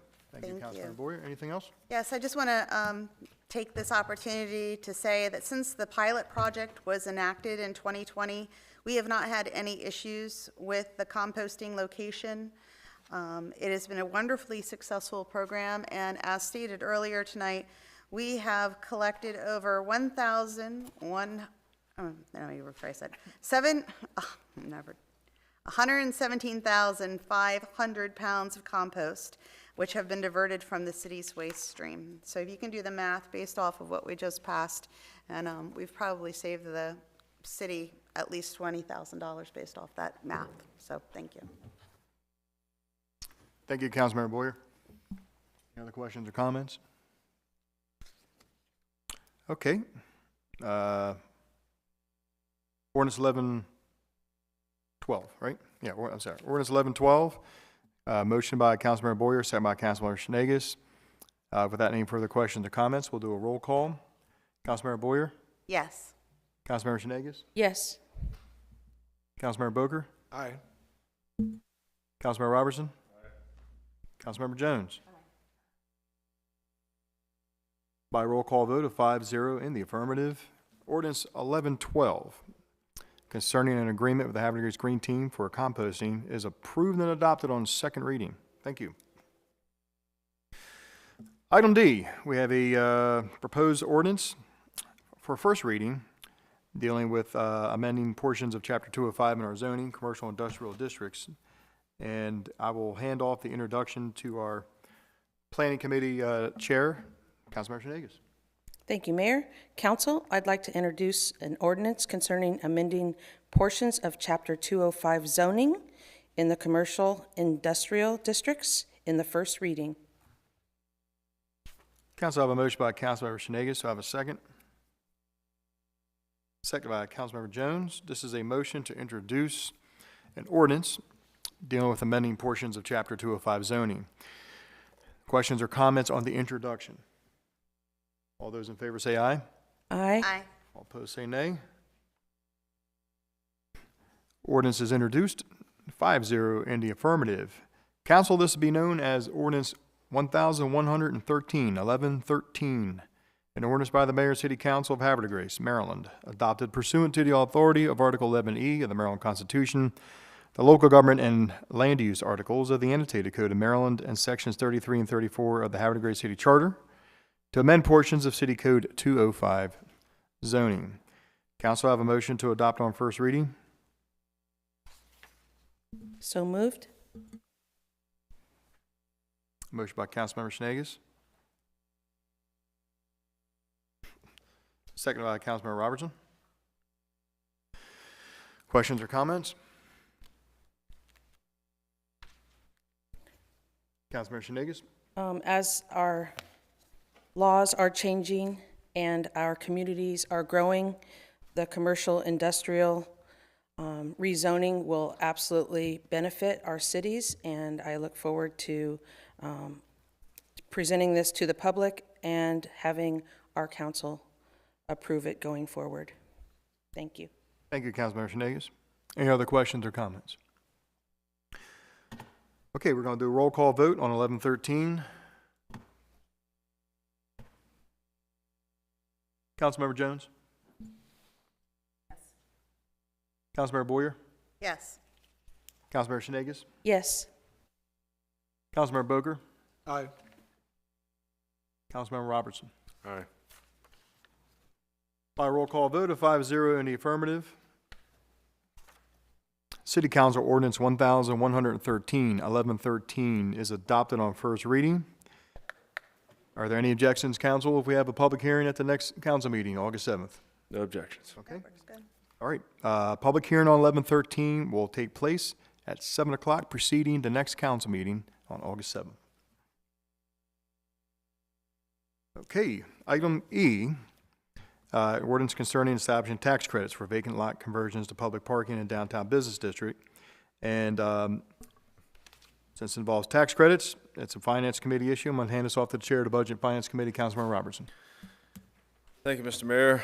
Mr. Mayor, fellow council members, I move to introduce an ordinance concerning establishing tax credits for vacant lot conversions to public parking in the downtown business district. Council, I have a motion by Councilmember Robertson. Do I have a second? Second? Second by Councilmember Boger. This is a motion to introduce an ordinance. Questions or comments on the introduction? All those in favor say aye. Aye. Aye. All opposed say nay. Motion to introduce ordinance carries 5-0 in the affirmative.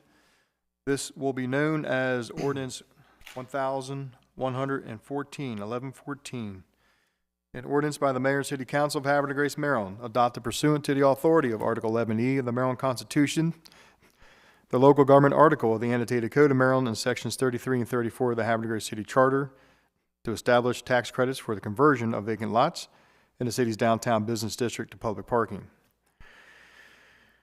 Council would have a motion to adopt ordinance 1114 on first reading. So moved. Second? Motion by Councilmember Robertson, second by Councilmember Shenegis. Questions or comments? Councilmember Robertson? Thank you, Mr. Mayor. Well, I think this ordinance should probably be labeled catch-all for the parking plan during the downtown revitalization process.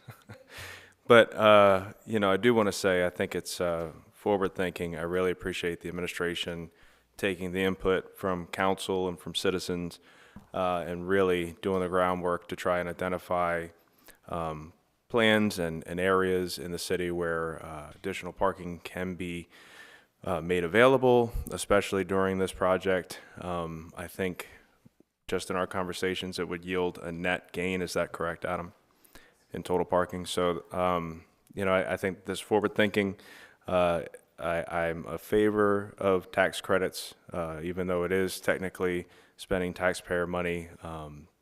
In one sense, I think it's a good way to do it, probably a leaner way to do it. So I'm very much in favor of this ordinance. And again, thank you for the groundwork. And I'm sure that we'll probably have some amendments as time progresses and, you know, plans for the revitalization start to unfold. So I do look forward to council's support. Thank you very much, Councilmember Robertson. Any other questions or comments? Councilmember Boyer? I just want to say that I like how this is put together. I think it's very smart in the way that we use land. But I do want to point out that I think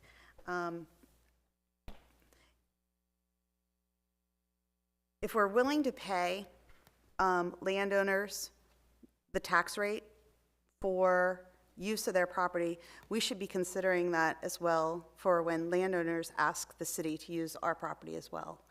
So if we're saying that, property owner, we would really like to use your land, and to do so, we will make it so that all you have to do is not pay your taxes for that property.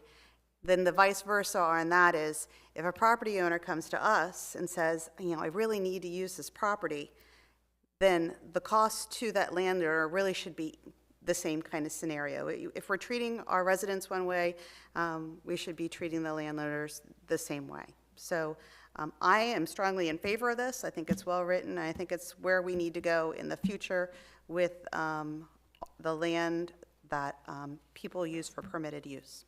So thank you. Thank you, Councilmember Boyer. Any other questions or comments? Councilmember Boger? Yeah, hey, thank you, Mayor. So first of all, I definitely agree with Councilmember Boyer. We need to kind of look at the balance and where the relief is for the citizen. Secondly, I want to applaud the administration and the mayor itself for this is actually step one of a 5-part plan, I understand, so that we're actually going to address the parking, what could be the parking issues for downtown. So it's not just relief for some of the business owners and property that can let us use some of the property for parking, but it's actually a segue into some more of the points of that plan. So I definitely look forward to voting yes on this. Thank you, Councilmember Boger. Any other questions or comments? Just before the vote, just a continuation of what's been said. If you've been following along in the last year or so, you know that the downtown historic district is going to undergo a revitalization, restoration project. You've heard a lot of people talk about losing parking. We're not losing parking, we're reconfiguring parking downtown. We're actually going to have a net gain of parking when this is all done. And one of the things that this ordinance does is going to allow the administration to enter into negotiations with landowners that have vacant land downtown. And there's a lot of, believe it or not, if you ever go back into lanes, there's a lot of buildings with big open fields that could park 15, 20 cars. And basically, the city could approach these areas and say, you know, if you would like to convert this over to a parking situation, we could talk about tax credits for the land that the city would be using for the public good. So that's what this ordinance does. So the city's been identifying a lot of areas lately that we can address this with. So anyway, all this ordinance does is council says to the administration, you know, we give you consent to start talking to people about this, and should anybody take us up on our offer, you'll know about it. Thank you. So, any other questions or comments? Okay. Roll call vote on ordinance 1114. Councilmember Robertson? Aye. Councilmember Jones? Aye. Councilmember Boyer? Yes. Councilmember Shenegis? Yes. Councilmember Boger? Aye. By roll call vote of 5-0 in the affirmative, City Council Ordinance 1114 is adopted on first reading, and we will have the public hearing on August 7th at the next council meeting at 7 o'clock, right after the public hearing on Ordinance 1113.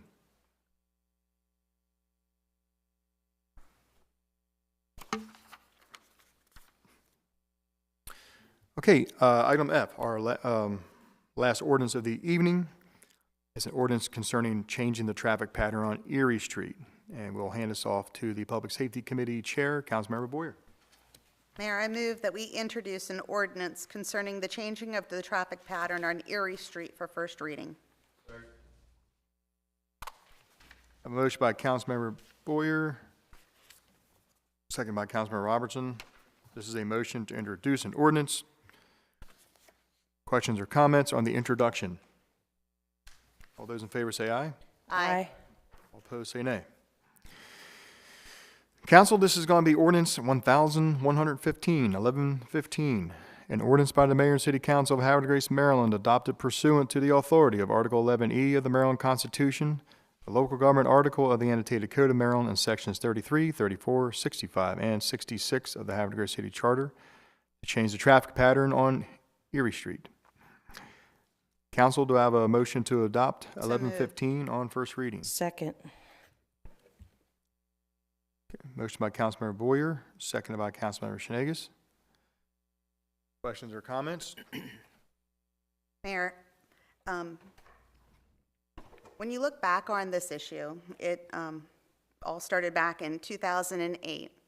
And fast forward till now, we're still going back and forth trying to figure out how to solve the problem. When you walk up and down Erie Street today, you will hear from all of the residents how happy they are that the issue seems to be resolved. They still have little issues here and there of people going the wrong way occasionally, or people zipping down, going slightly too fast. But overall, they are extremely happy with the change, making it a one-way road going from Route 40 to Juniata. I our committee, the Public Safety Committee, met, and it was a pretty slam dunk. At first, we wanted to study, we thought we would need to study the issue, but after talking with all of the residents and hearing from our police about how successful this has been and how it's literally resolved the issue, we think that we should just go ahead and make sure that the street remains closed, or open technically, to one-way traffic from eastbound Route 40 to Juniata. So thank you very much, and thank you to the committee for working on it and taking their time out to make sure that this is expedited. Thank you. Thank you very much, Councilmember Boyer. Any other questions or comments? Okay, we have a motion by Councilmember Boyer, second by Councilmember Shanegas for the roll call on first reading for ordinance 1115. Councilmember Robertson. Councilmember Jones. Yes. Councilmember Boyer. Yes. Councilmember Shanegas. Yes. Councilmember Boker. By roll call vote of 5-0 in the affirmative, City Council Ordinance 1115 is adopted on first reading.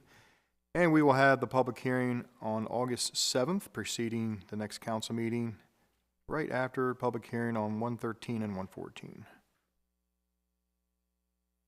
Thank you very much, Council. Okay, that will move us to item 14 on this evening's agenda, which will be old business. We have a couple items, and one is, speaking of the Erie Street traffic pattern, it's a declaration of state of emergency. Back on the first council meeting in June, I issued a state of emergency declaration declaring the 800 block of Erie Street to be a mess and dangerous to property and you know, the folks that live on the street. And that state of emergency executive order, one, I had to declare a state of emergency in order for an executive order to change the traffic pattern, but by charter, my executive orders are only good for 30 days at a time unless they're renewed by council. And so there's an item on this to renew it by council, because even though an ordinance 1115 was just introduced on first reading, it does take a public hearing and a second reading to approve it. So in order to maintain the current traffic pattern, I'm asking if there's a council member that would introduce the continuation for 30 more days of my executive order. I make the motion to continue the declaration of the state of emergency for the 800 block of Erie Street. Second. Council, I have a motion by Councilmember Robertson, second by Councilmember Boyer.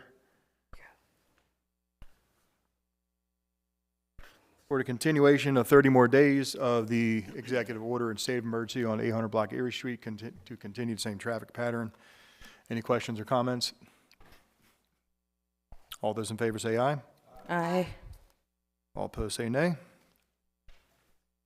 Okay, the council voted 5-0 in the affirmative to extend for another 30 days the continuation of the current traffic pattern on Erie Street, pending the final result of the ordinance.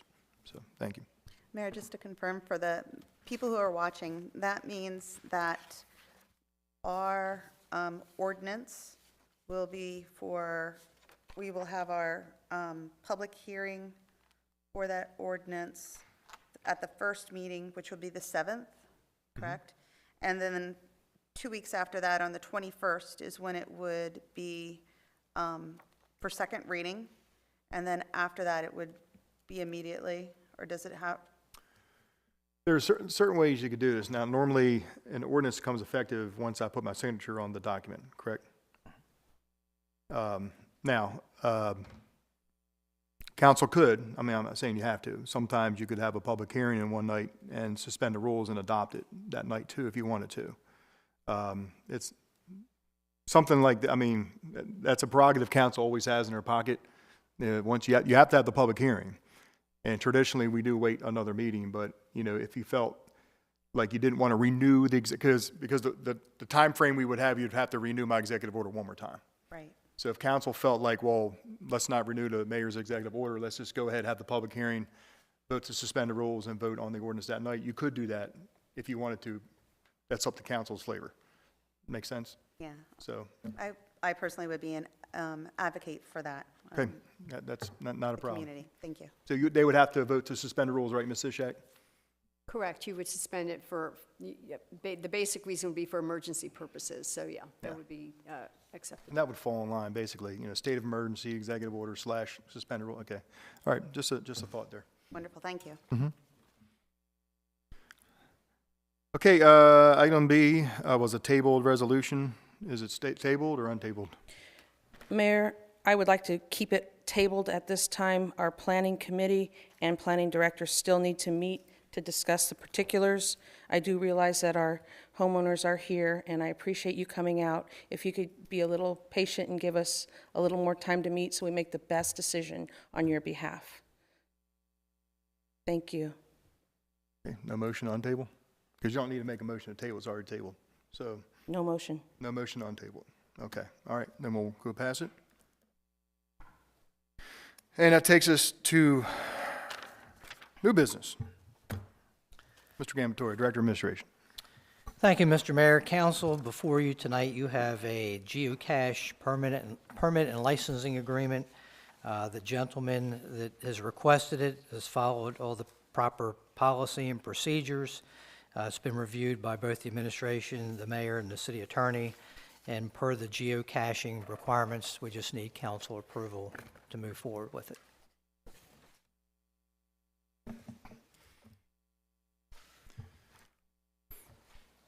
Council? Have a motion? Have a motion by Councilman Robertson, Second? second by Councilmember Shenegis. All those in favor say aye. Aye.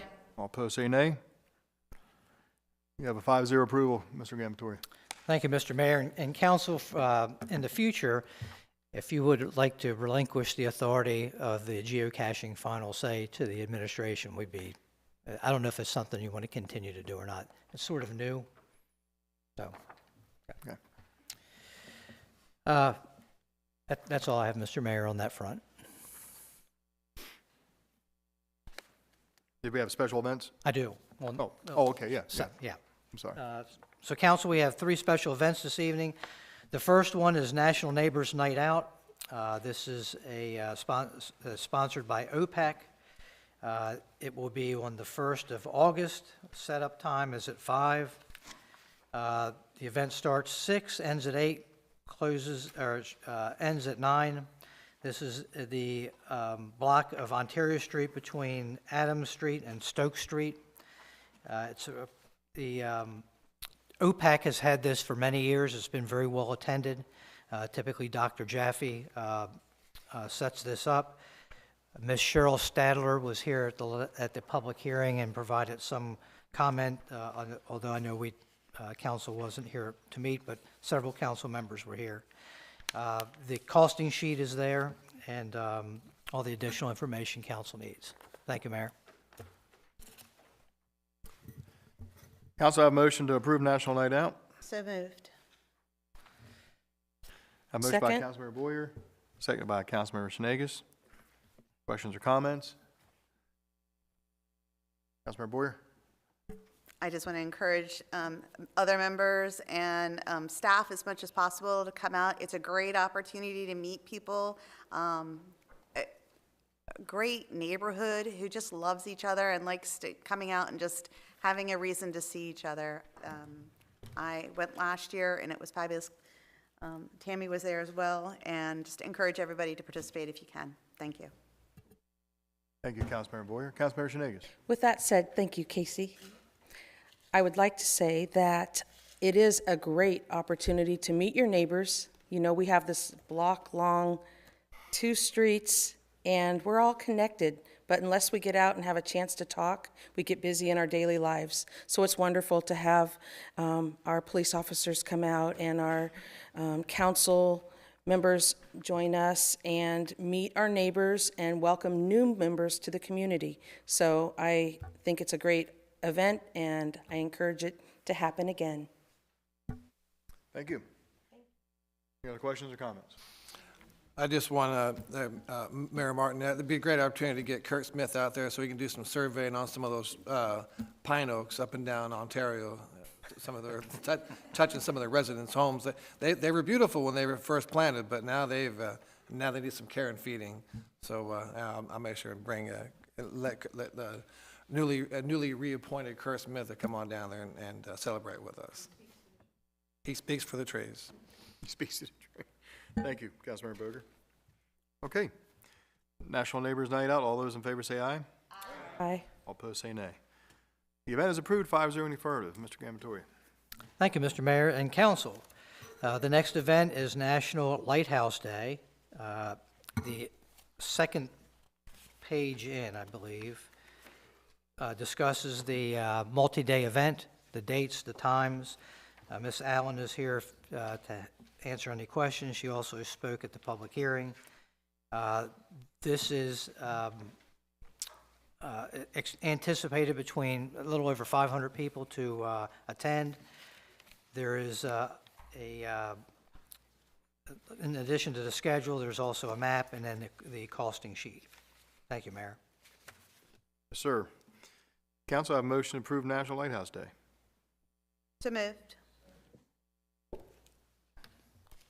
Motion by Councilmember Boyer, seconded by Councilmember Robertson.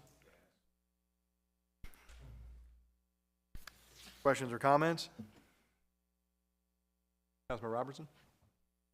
I have so many questions for Miss Allen. No, I'm just kidding. Thank you for sticking around. And actually, this looks like a pretty cool event. So thanks for making Havre de Grace part of it. Thank you. Any other questions or comments? Councilmember Boyer? This is also probably a really good opportunity to let people know that something recently happened at the lighthouse. And I believe the light was changed out. Can you speak more about that and what people will be able to see for the National Lighthouse Day? Actually, hold on one second. And I'm glad you brought that up, Councilmember Boyer. I was going to say something to Ms. Allen when she was up there earlier. Would you mind going to the podium and just giving like the folks at home the quick synopsis of the Fresnel lens swap out? And I did get your email, by the way, and I appreciate the heads up. So you're welcome. So as most of you know, for the last almost the entire time that the Friends have been taking care of Concord Point Lighthouse, we've been fortunate to have on loan to us from the Coast Guard Fresnel lens. It's French, so we say Fresnel lens, based on the inventor of that particular type of lens, Augustin Fresnel. But unfortunately, since we no longer have an actual light keeper, the lens has not been maintained in the way that it was initially designed to be maintained when they were invented.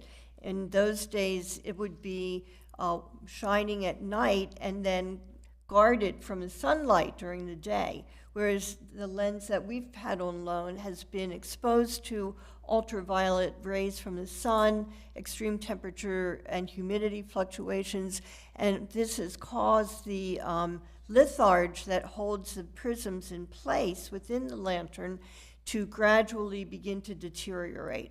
And we don't want to allow that to continue further and have the whole thing completely fall apart. So we had an assessment done. It was recommended that it was time to do what most other places fortunate enough to have one of these lenses have done, which is to move it from the harsh environment of a lighthouse into a museum environment. And so that's what we are in the process of doing right now. Step one was removing the Fresnel lens. We are working with Shane Metal to build a custom base for it, and we are optimistic that that will be completed and the lens will be on display in the Keeper's House by National Lighthouse Day. We're also fortunate that one of our board members is retired Coast Guard, Master Chief, and so through his connections and knowledge, he was able to obtain a more standard modern day lantern for us, and he rather lovingly restored that, and it's in place now, and it looks terrific. So there wasn't even a day where we didn't have a light in place. It's just a different light. It's a more realistic light for how lighthouses have been working really the whole time that we've had the Fresnel lens in place.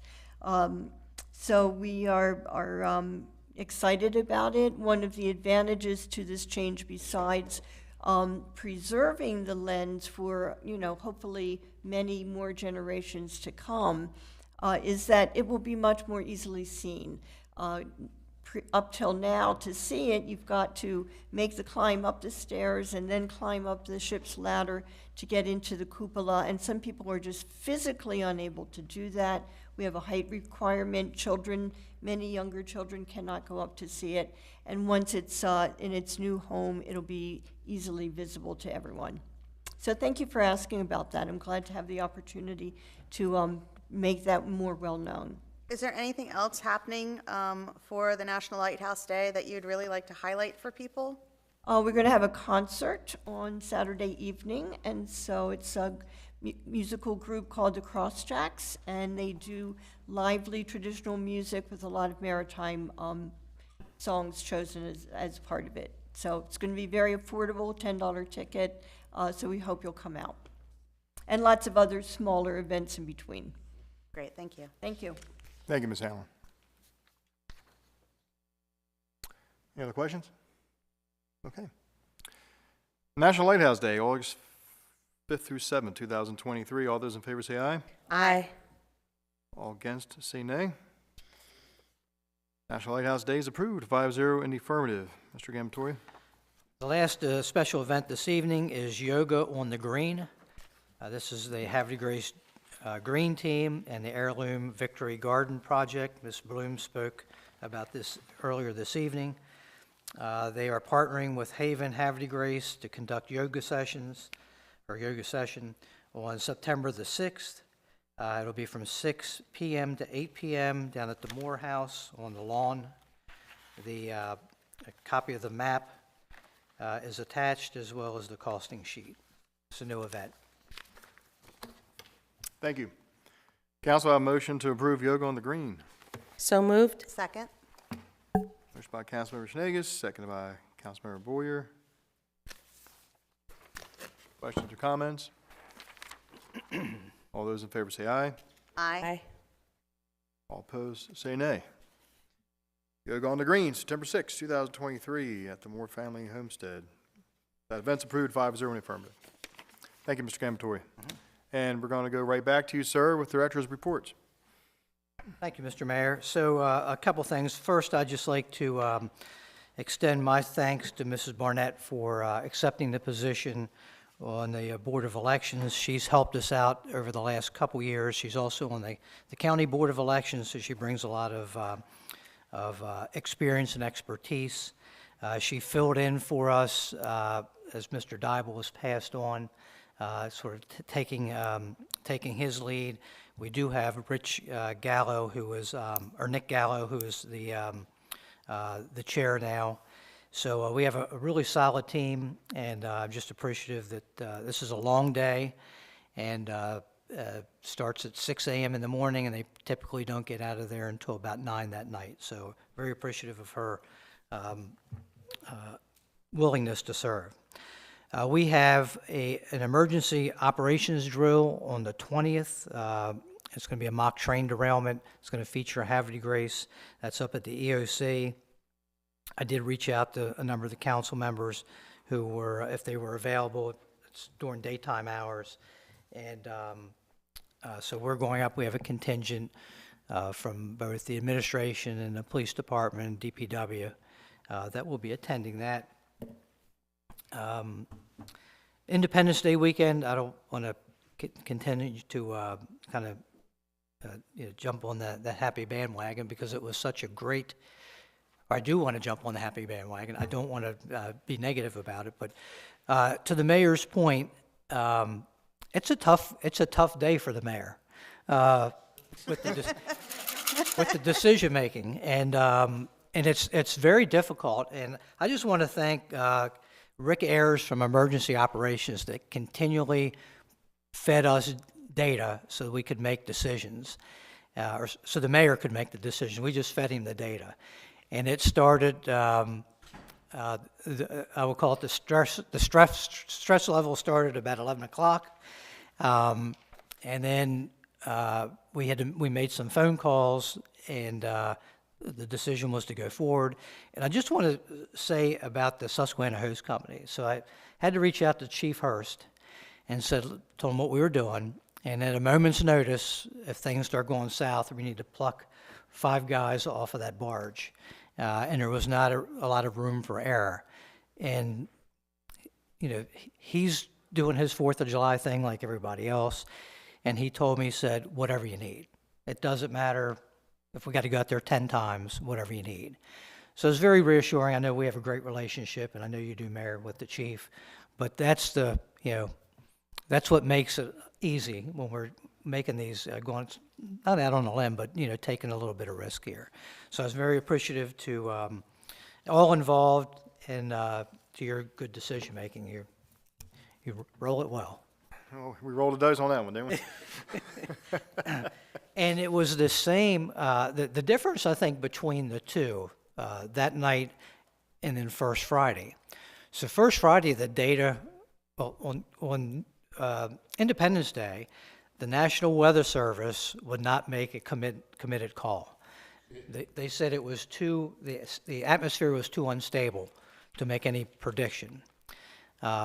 However, on First Friday, they were very confident with the atmosphere, and that we were going to get, and we were seeing storms that were, as they were coming toward Havre de Grace, expanding and coming behind it one after another. And that's the reason for the mayor making that call. There didn't appear to be any relief at all on that call. And we got what we got, so. But thank you for that, What we Mayor. got on July 2nd, we got a rainbow. Remember that? That's right. I think everybody in town saw that rainbow, and I'm like, launch the fireworks. Yeah. Everybody remembers the rainbow. Then just one other thing for council's benefit, I did send everyone an email this afternoon. The Arts Collective, because they are such a strong partner with the city, they've kind of changed their leadership. Katie No came in here back, I think, in February. She presented I think like a 5 or 6 point plan, and I'm happy to report that all 5 or 6 of her objectives, they are in operation. They're moving along. I just wanted to highlight a few things because they are have been very, very successful, and a lot of the traction that they're getting is really starting to build well. So on the A&E district, programming and entertainment, they have this open studio session with a live model. That has exploded. They have 50 to 60 people. They have both artists from out of the region and participants from out of the region that are coming into the city. So that's a really good thing. They do this down at Gallery 220. They also started, it's lit Thursdays. So, and this is literature. They have literature readings, and they've had a couple people from outside the region that are pretty well known come in and do readings. And that, again, is down at Gallery 220. Councilmember Robertson, they have a youth arts program. So another thing for the youth to participate in. And this started in, I think, last month. It'll continue in through the summer. They reintroduced it, and it's from pre-K teens. And then they're also looking at art therapy and art therapy both for veterans and also for anybody that's having where they feel like they need to have that type of therapy within the arts, and including first responders. So that's going on as well. So it's kind of all new stuff, but it's really well attended. They have a couple of professional development seminars that are helping artists with learning how to go through the Maryland State Arts Council grant writing programs. So that's very helpful based on a lot of the activity that we have here. And then they also are including marketing strategies for some of the downtown businesses, whether you're in the arts or not, and how to respond properly to a call for art if you're an artist. So if the city puts out for a call for art, the Arts Collective has, we have on a number of occasions. We assisted community projects with the Ernest Burke, with the one fish or the many fishes down at Concord Point. So it kind of gives the artists some an educational opportunity to figure out how to do that. So they're going to continue on with their normal programs, the branding and the beautification projects, including the stormwater locations, painting scenes on the street, and the bench project. So very positive. She and I get together twice each month and trying to keep any collaboration and communication assist with that. So several of their programs are being held down at the Opera House and also over at the Star Center. So it's a good partnership that we have, and Katie has done an outstanding job really taking the Arts Collective to the next level. So good meeting. That's all I have, Mr. Mayor. Thank you, Mr. Gamatoria. And we're going to go to Director of Planning, Tim Boissier. Good evening again, everyone. I just have a couple of things on the agenda which are follow-ups to stuff I've discussed in the past, and now we're kind of at a new stage, so I just wanted to inform everybody. I think probably everybody's seen or heard that there's a public input meeting for the hospital redevelopment project on July 27th at the Opera House.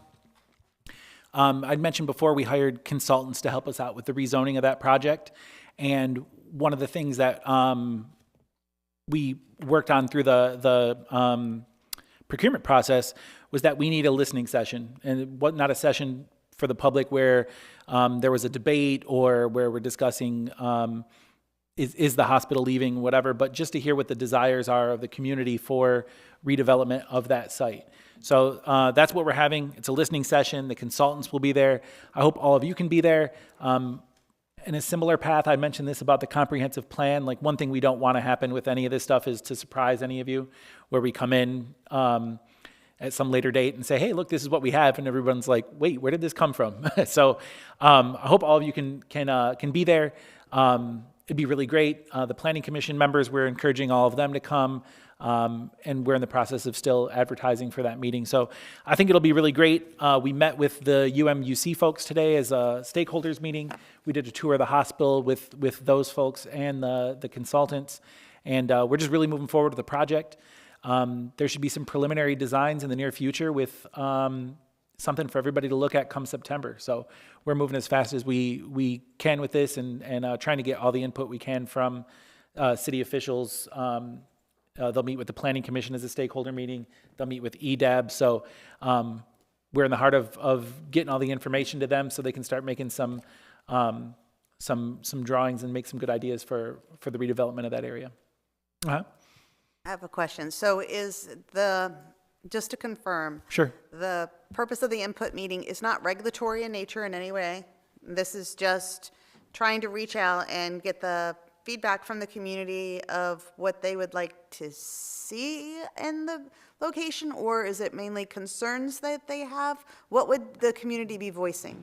It could be either. So, I mean, it could be what they would like to see there, or definitely what they would not like to see there. So we kind of want to leave it open. We don't want it to have some debate format of, why the hospital's not going to be there anymore and that sort of thing. I mean, there's the reality of the situation that the hospital is not going to be part of the city anymore at that location, and there will be some redevelopment there, and we need the community's input on that. And this came from, like I said, the procurement process. We had the two consultants that were finalists, and when we were discussing with them in interviews how to go forward and discussing some of the issues of contention down there and how much the hospital had meant to a lot of people in the community, especially those who've lived here for a long time, one of the things that was mentioned that we incorporated into the scope of work for that project was just a listening session, just to hear out the community, and so that's what we hope to do.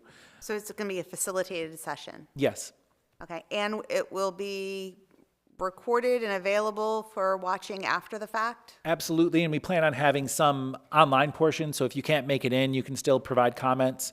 So we'll have multiple ways, and then continuing down the road, there'll be more sessions. So there'll be I believe there's a joint session with your group and the Planning Commission, since the Planning Commission has to make a recommendation for zoning issues. So there's I hope nobody hears this and decides they can come to at some point later. This is the beginning of the process, and then we'll have more public input sessions, but it'll be as the project progresses. So this is really the time to get in and help us and the consultants understand before we get too deep into the project. So to shape the approach, per You got se. it. Okay. Mhm. Thank you. Yes. Excuse me, Tim, can you just remind me the date and time of that? Yep, July 7th. I'm sorry, we already passed that day, I think. July 27th at the Opera House, and I believe that's at 6:30 p.m. 6:30, thank you. You're welcome. Any other questions for Mr. Boursier? You weren't finished yet, were you? Nope, I still have one more update. I spoke a lot to everyone here as part of the just general process of what we're doing in the planning department to kind of update the way that we do work. And also about the short-term rental ordinance came up. We had a couple different software purchases that were ordered and were in progress. So with the short-term rental ordinance, we ordered some host compliance software, and that was supposed to help us go and find out where these Airbnbs exist in town. That has been implemented. We went through a 2-week trial period, and we are live. So we know, except for 3 or 4 properties, which are in the process of, they call crawling. Basically, something comes online, and then their program goes and finds out where these places are located. We have the information on the current running Airbnbs. We'd spoken in the past about doing a mailing and trying to do a mailing to let everybody know what was going on with Airbnbs in the community and that they need to register, and trying to figure out a best cost solution for that. And actually what we found is with this software, we can just send letters to those people who are currently working as short-term rentals. So we went from having to mail all the residents in the city to being able to target that to 25 or 30 mailings, and then how many ever more come online. As they come online, we'll be able to send out those individual things. So we were able to really make our process more efficient. And on that same token, we have our e-permitting software, which I've spoke a lot about. The short-term rental application will be our first online application. I was with the consultants today online, and there's a couple tweaks that they have to make, but we're almost live. We also just need to add on the online payment portion of that. And so pretty soon, with the short-term rental ordinance, everyone will be able to go online, register. We have a self-certification process with that. Everybody remembers, so they'll get an automatic email. They'll send us back pictures of where fire extinguishers are, that they have smoke detectors, all those things. We'll verify everything meets our rules, and send them licenses that they can hang up in their home, and it'll all be done online. And this will be our first test thing. So those 2 things are moving forward. So I just want to give you progress on that. And just one thing to follow up on, Steve, I'm the live model at Gallery 220. If you guys want to come sketch me, that's a joke. I'm not. That's it. I don't have anything else. Let me know when you'll be there, and I will not be. Thank you very much, Tim. Appreciate it. Good evening, Ms. Johnson, Director of Economic Development Tourism. Greetings, Mayor, Council, citizens at home. Quick update. The 7th edition of the Havre Grace Business Beat was released on July 11th. Hopefully everyone received it and thoroughly enjoyed the content that was inside of the newsletter. For anyone listening at home or within the chambers, if you would like to sign up for the Business Beat, you can find the link on the city website under Economic Development, Items of Interest, or you can find it on the City of Havre de Grace Facebook page, the Economic Development Facebook page, and Instagram page. Or you can call me personally, and I will add your name to the list. My number is 410-939-1800, extension 1175. Also this year, like we have participated every year, Maryland Economic Development Week is October 23rd through the 27th. I'm hoping this year we could partner again with the Havre de Grace Chamber of Commerce and bring back the Economic Development Awards. We have not done that in a few years, so I'm looking forward to that partnership and celebrating and recognizing some businesses in the city. On July 13th, we received a grant from MHAA, a Capital Improvement Heritage Tourism grant.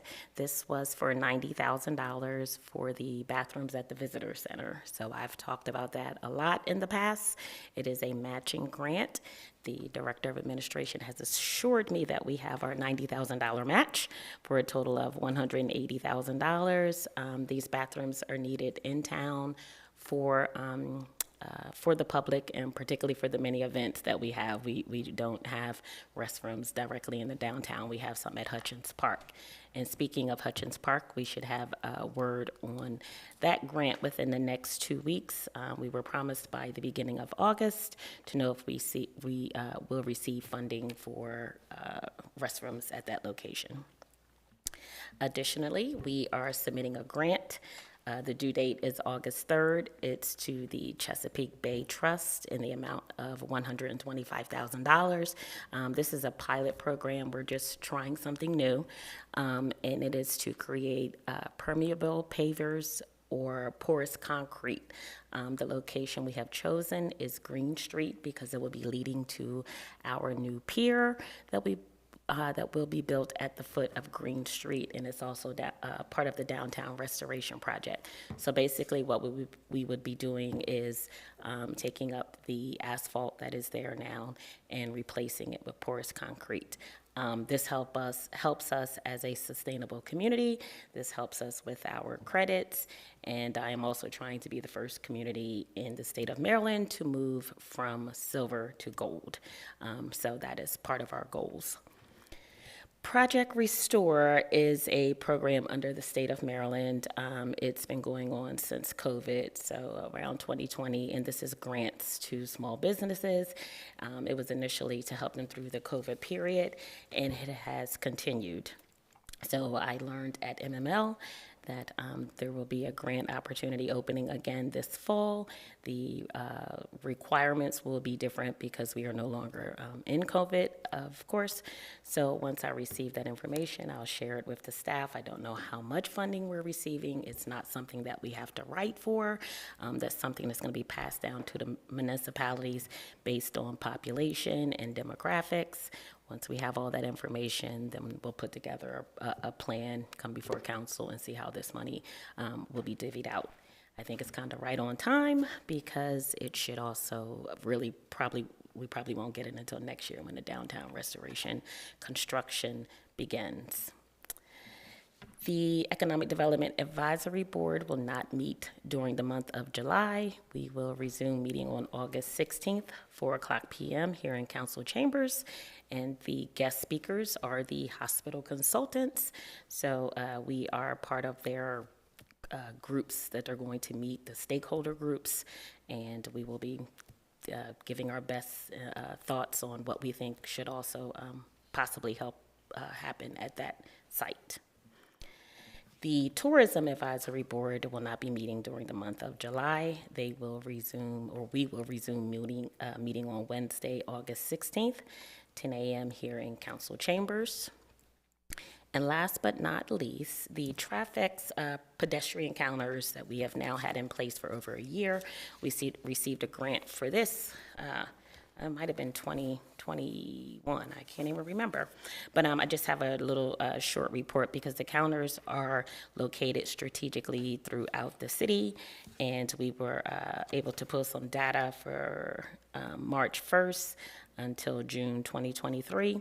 So quickly, we have a counter on the promenade at the Maritime and Lighthouse entrance, and we also have one at the Decoy entrance and Tiding Parks entrance. So for the first one, which was the Maritime and Lighthouse, from March to June, we had 61,144 visitors. And at the Decoy entrance and the entrance at Tidings Park, from March to June, we had 71,961 visitors. For the Joe K Trail, the entrance at the railroad path, same time frame, we had 4,076 visitors. And at the footbridge of the other entrance, that's near the footbridge, if you've been on a trail and know where the bridge is. We had 6,430 visitors. I would love to have some more data about the farmers market, but unfortunately, something happened to our pedestrian counter. It wasn't counting. So that has been fixed, and I will have information probably in October or November. So that concludes my report. Are there any questions? Council, any questions for Mrs. Johnson? Councilmember Booker. Yeah, just one really quick one. So, so my hat's off to you. The business beat that you are producing, it's almost the heartbeat of the Chamber of Commerce and what used to be the Alliance is still there, you know, and the Merchants Group, they utilize that a lot, and they share it with the community. So my hat's off to you for that. Job well done. Thank you. Very much. Any other questions for Ms. Johnson? Bridget, thank you so much. Great job. Thank You're welcome. Thank you. Good evening, Mr. Doherty. How's the Finance Department doing? Good evening, Mr. Mayor, council, citizens. First off, I want to start, because we did not have a quorum last time, of wishing everybody a happy fiscal new year. Right back at you. This is the first time to report in fiscal 2024.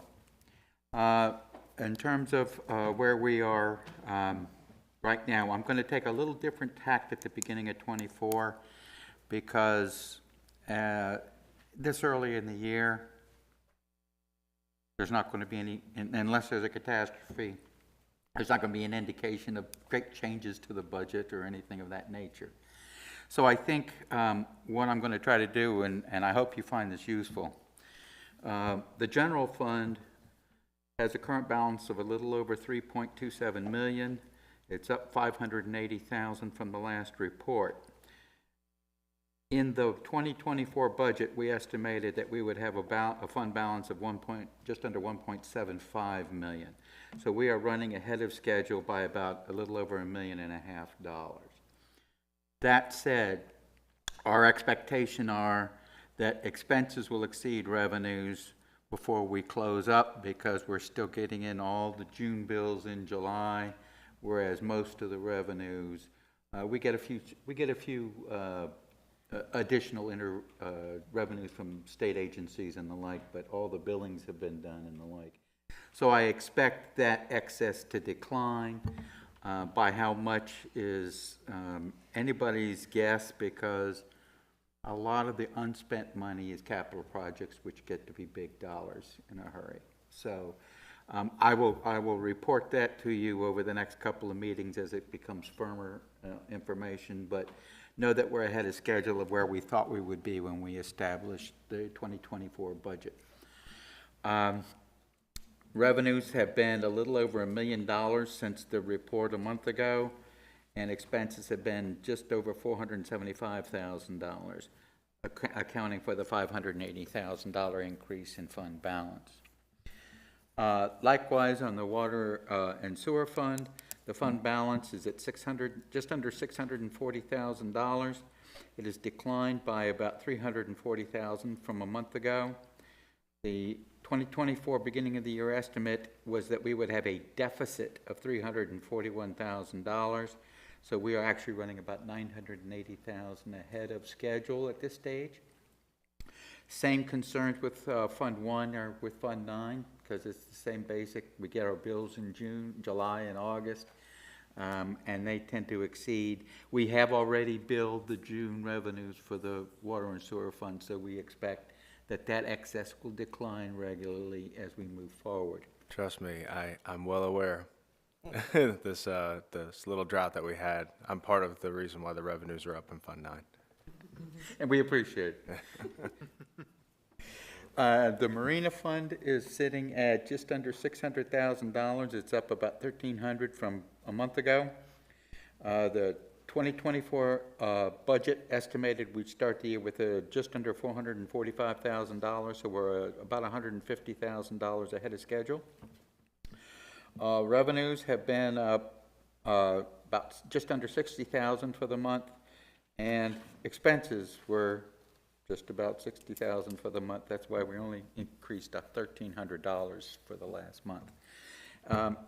While the same issues are generally true, the order of magnitude is much lower.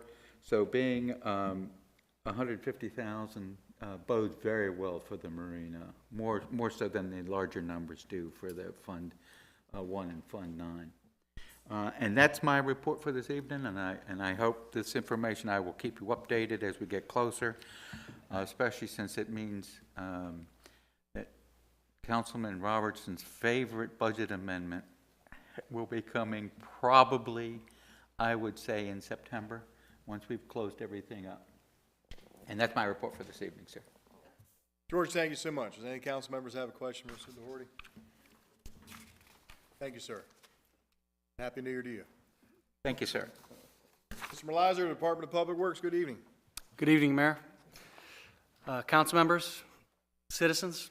First, I want to thank everyone involved with 4th of July. Second, a few project updates. Third, thank the council members for visiting with our employees last week.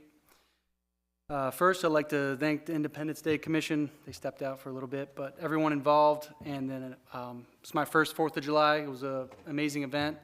Gratitude goes out to Taryn and Christy for hosting a DPW breakfast after the event. It was much appreciated and well received by the staff and team. So I really just wanted to send my appreciation for that.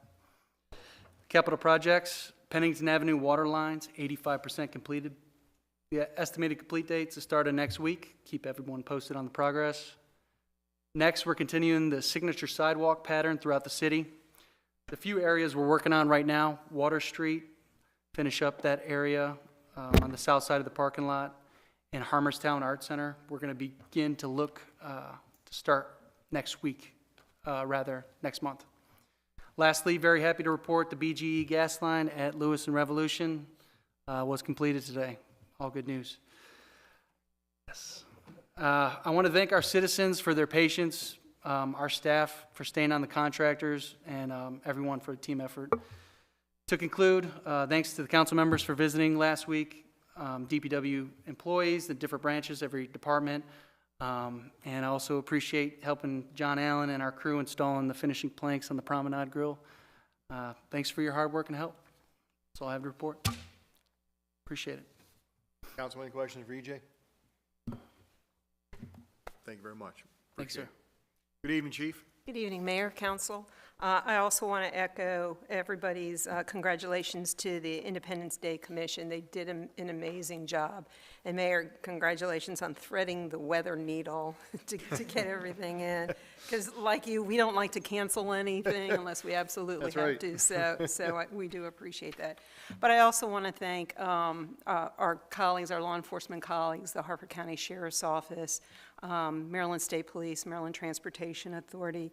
Every year they're more than willing to help us with getting traffic and with safety and security, and they do a wonderful job. DPW, also our colleagues at DPW, without them, it would be terrible. So again, thank you, and thanks to your folks. And I also want to thank all of our officers and all of our employees, because everybody loads the wagon that day. Everybody works, no one has time off or anything like that. So everybody is, they jump in feet first, and they're amazing people. They truly, truly are. The other thing I also want to mention is that we received a grant for $20,000 from Bureau of Justice. We found out about it on Friday, and that money is to go towards our recruitment efforts. So we'll see what we can do with that money. So we're looking forward to that, because we sure do need the officers. So the other thing that I want to mention is there has been a lot of talk about the air quality and the heat over the last couple of weeks, and that is very, very important, especially when it comes to our seniors and them being out and about. But something that I want to mention, and I haven't mentioned it for quite some time, is people that accidentally leave their children locked in the vehicle. Most people don't do that on purpose. It is truly, truly an accident. But the one thing I want people to realize is that a child's body temperature raises a lot quicker than an adult's does.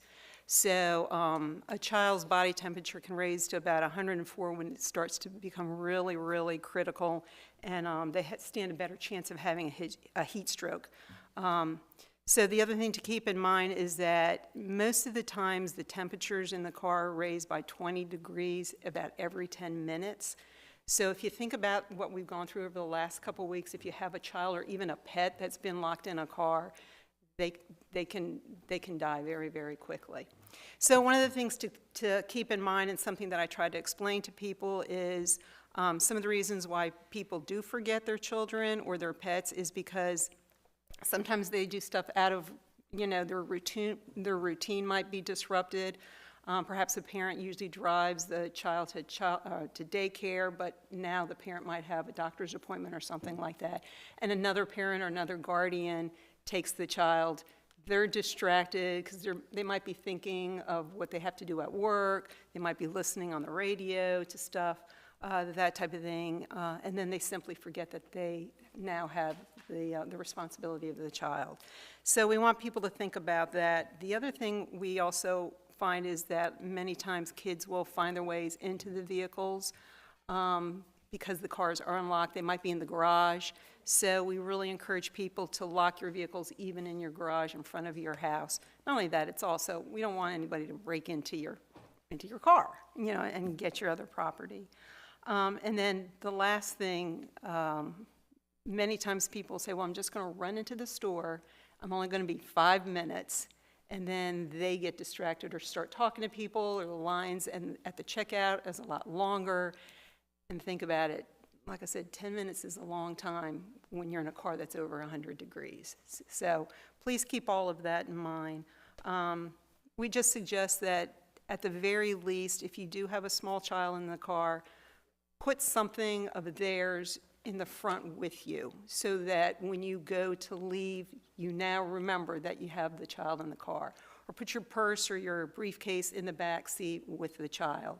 Or keep the child's stuffed animal in the front seat so when you go to get out, you can remember that you do have the child, that the child is back there.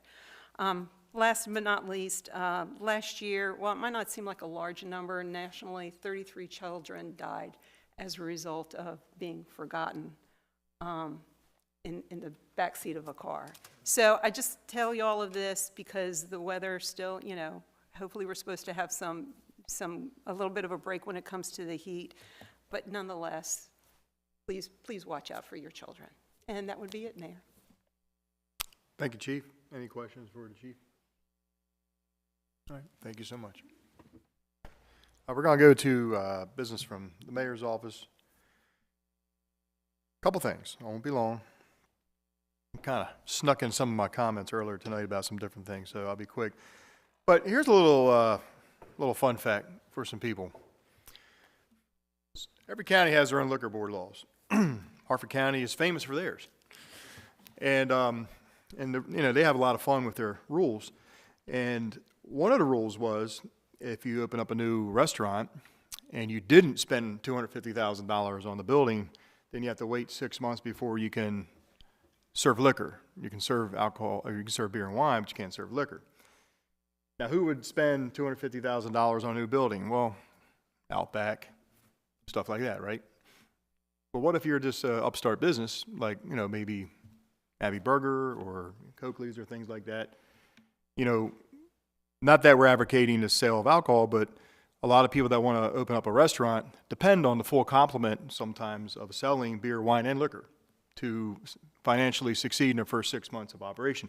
And this law said basically, if you get a Class B in Harford County, if you have a Class B license, you have to wait 6 months before you can sell liquor. You can sell beer and wine, can't sell liquor. And I've seen that. I remember 20-some years ago, Coakley's had the same deal. I remember Abbey Burger had to go through that purgatory when they opened up, even though Abbey Burger had franchises around the state, and there are no strangers of serving liquor. Welcome to Harford County. So the city of Havre de Grace, last assembly session, worked with lobbying our delegation to help. So any law that changes Harford County Liquor Board law has to go through the General Assembly. So our delegation worked to change it, and it changed. So July 1st, as in a couple weeks ago, any business that wants to come into Havre de Grace or Harford County now, if they want to open up and they don't spend $250,000 on the construction of a building, they'll be able to, to go full swing in business, and it'll financially help them. The only reason, the only reason I bring this up is in my term in public service here on council and as mayor, I know there's been a lot of restaurants that have been looking to come to Harford County. Some wanted to come to Havre de Grace. They saw that model, and it kind of put the brakes on that happening. So we appreciate the work of our delegation at the last General Assembly that helped pass this. So it's just, again, a little fun fact for you that, you know, we're trying to get rid of all the red tape we can in this world. You know, just make things simple to own a business or start a business in this country. So, what's that? Fix the health department. Yeah, good one. Get on that, will you, Adam? Adam Rosinski was very instrumental, by the way, in that lobbying for that liquor board change. Thanks, Adam. One other thing, the new double wide boat ramp down on Water Street is now open. I want everybody to know that the parking lot and that whole area on Water Street isn't quite complete yet. We have a sidewalk coming.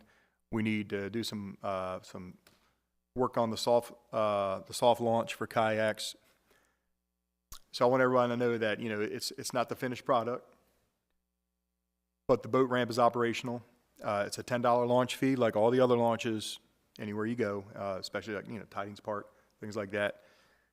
Right now, the $10 fee is just like Tidings Park. You just put an envelope, put it in a box. We are working on getting the electronic kiosk where you can use a credit card and get the slip they just put on your dashboard. We're trying to make it a little more easier for boaters. But I want everyone to know officially that the boat ramp is open on Water Street.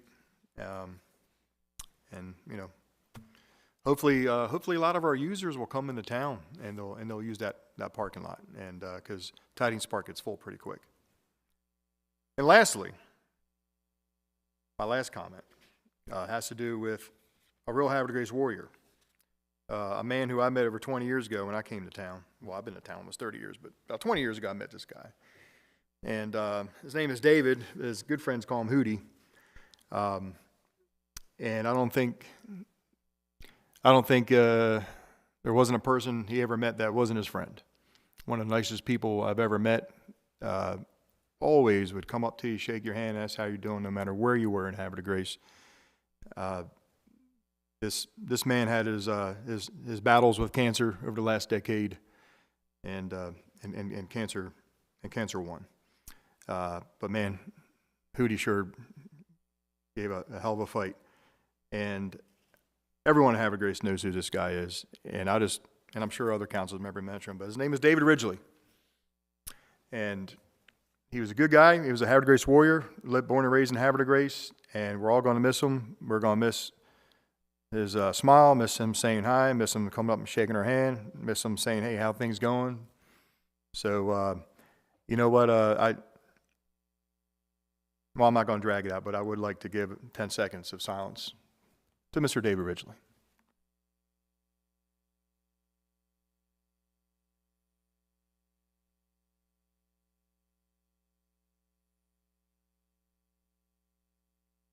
Thank you. That's all I have for tonight in my comments. And we're going to go to comments from council, and we're going to go to Councilmember Boger.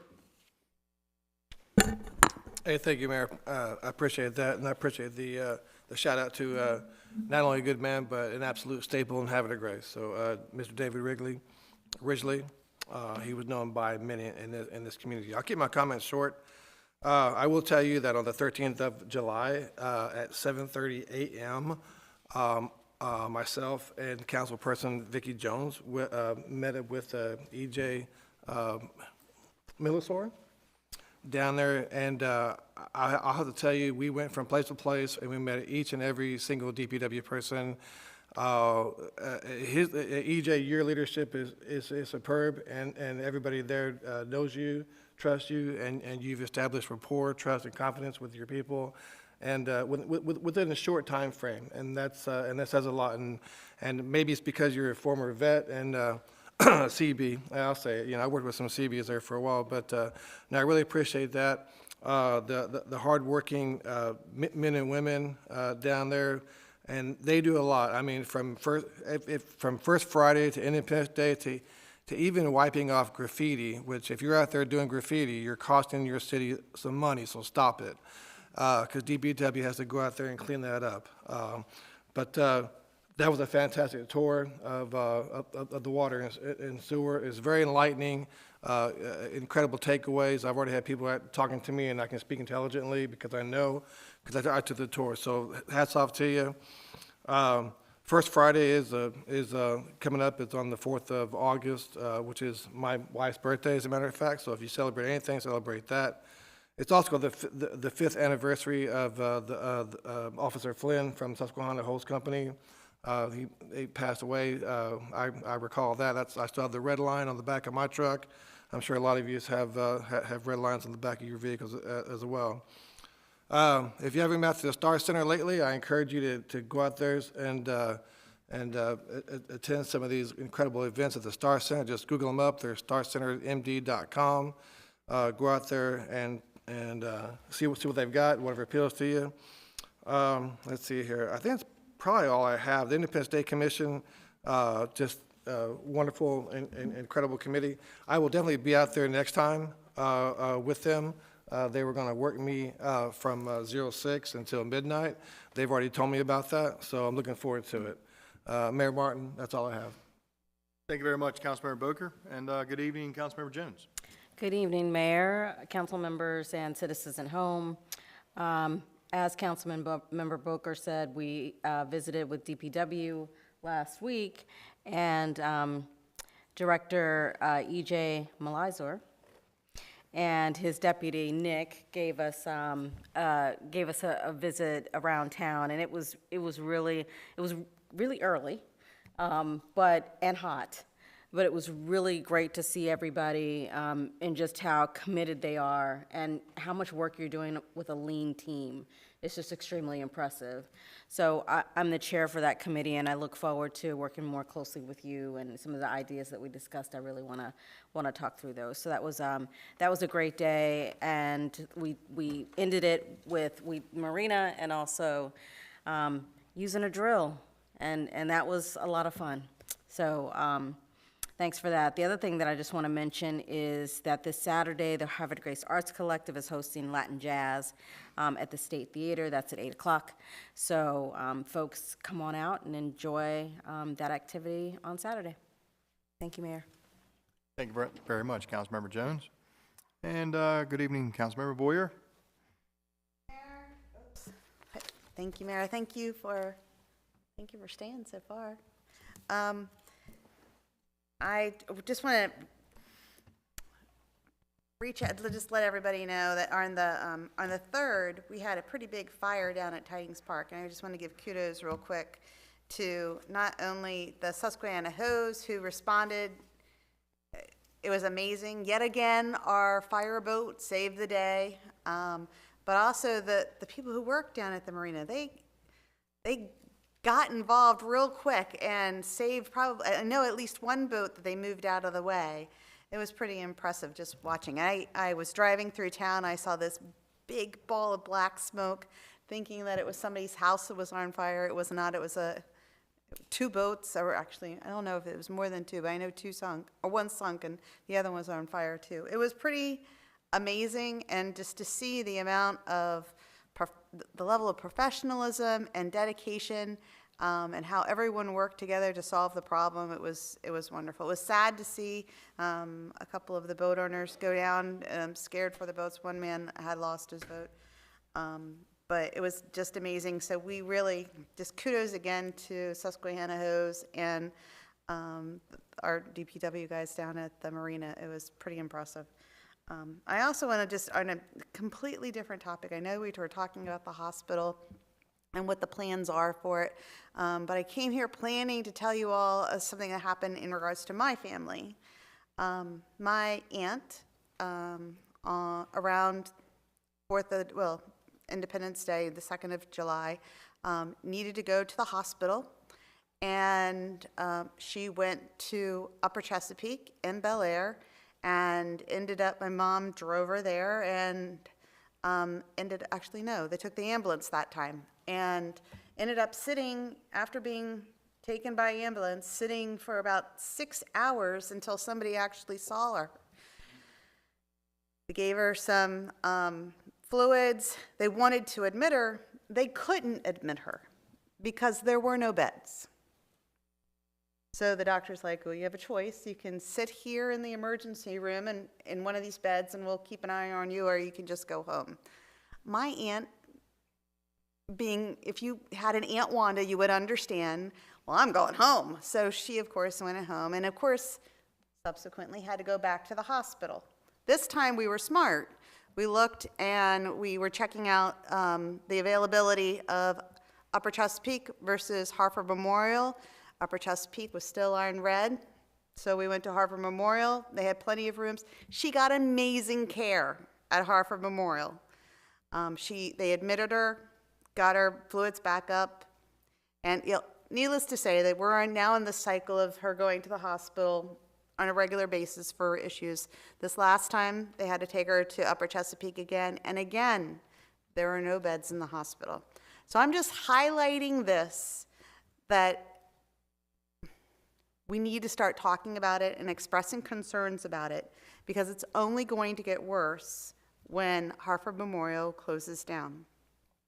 And it is something that we should all be concerned about and have plans for. I want to encourage everyone to go on to, and I can figure out a way to let everybody know how to get to the site in order to be able to identify whether or not the hospital's on red alert or not.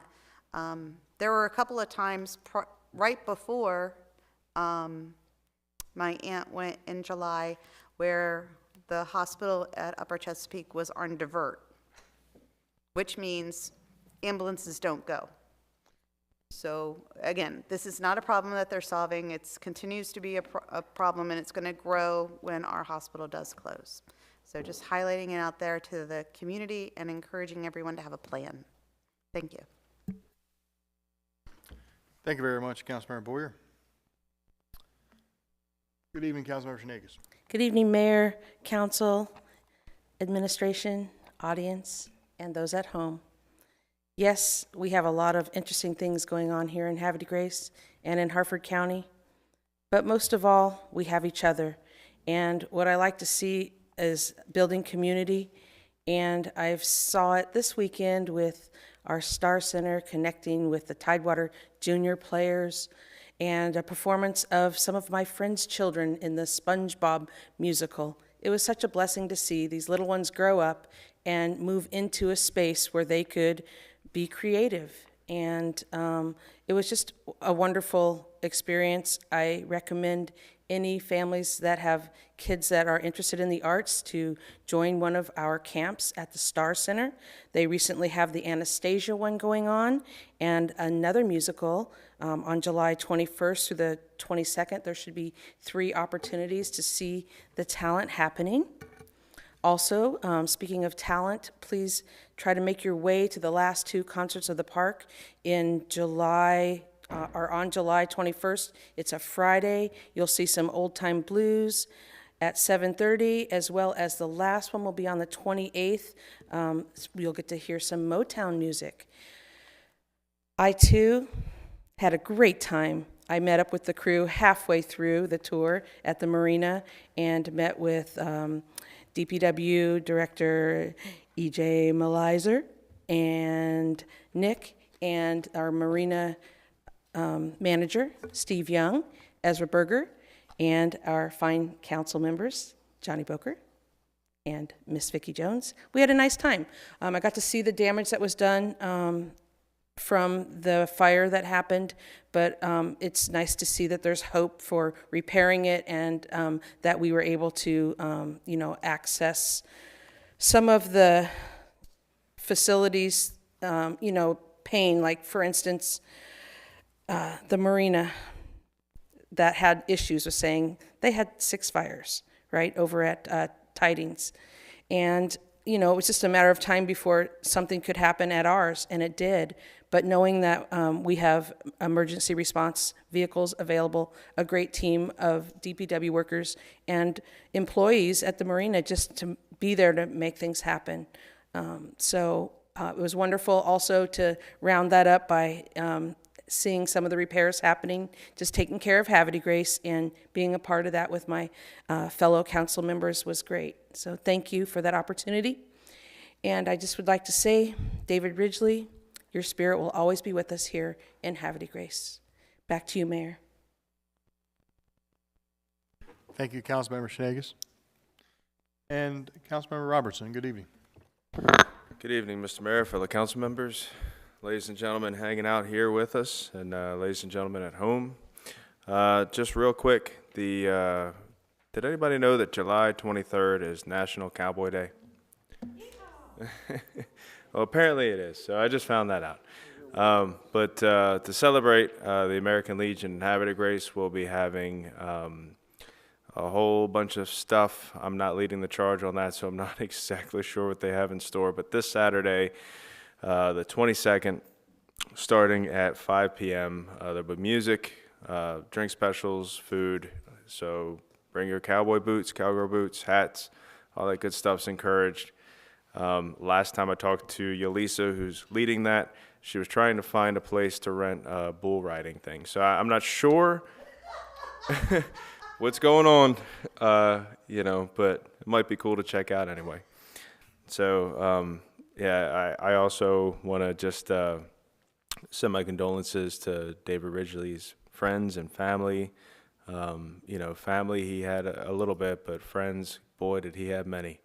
And, you know, he was my neighbor for a while, and, you know, even going through the stuff that he was going through these past couple of years on his way to treatments, you know, he always like found a way to make me smile with his energy, his positive energy. And, you know, it's definitely going to be a presence that's missed and a presence that's felt as being missed. So I just want to send my condolences to them. And that is it, Mr. Mayor. Thank you, Councilmember Robertson. Before we get to adjournment, there was one final thing I forgot to say, and forgive me for this, but our very own Havre Grace Little League Senior Girls All-Star Softball Team won their District 5 championship, and they're heading to Massachusetts this weekend coming up for compete for the national championship. And a town called Worcester, Massachusetts, just outside Boston, near Framingham. Anyway, I'm half tempted to go up there and check it out. So we're really proud of our, I mean, that's a big deal. I mean, when you look at the schedule, it says, you know, like Maryland versus like, you know, New Jersey. It's not Havre Grace, it's like the state of Maryland.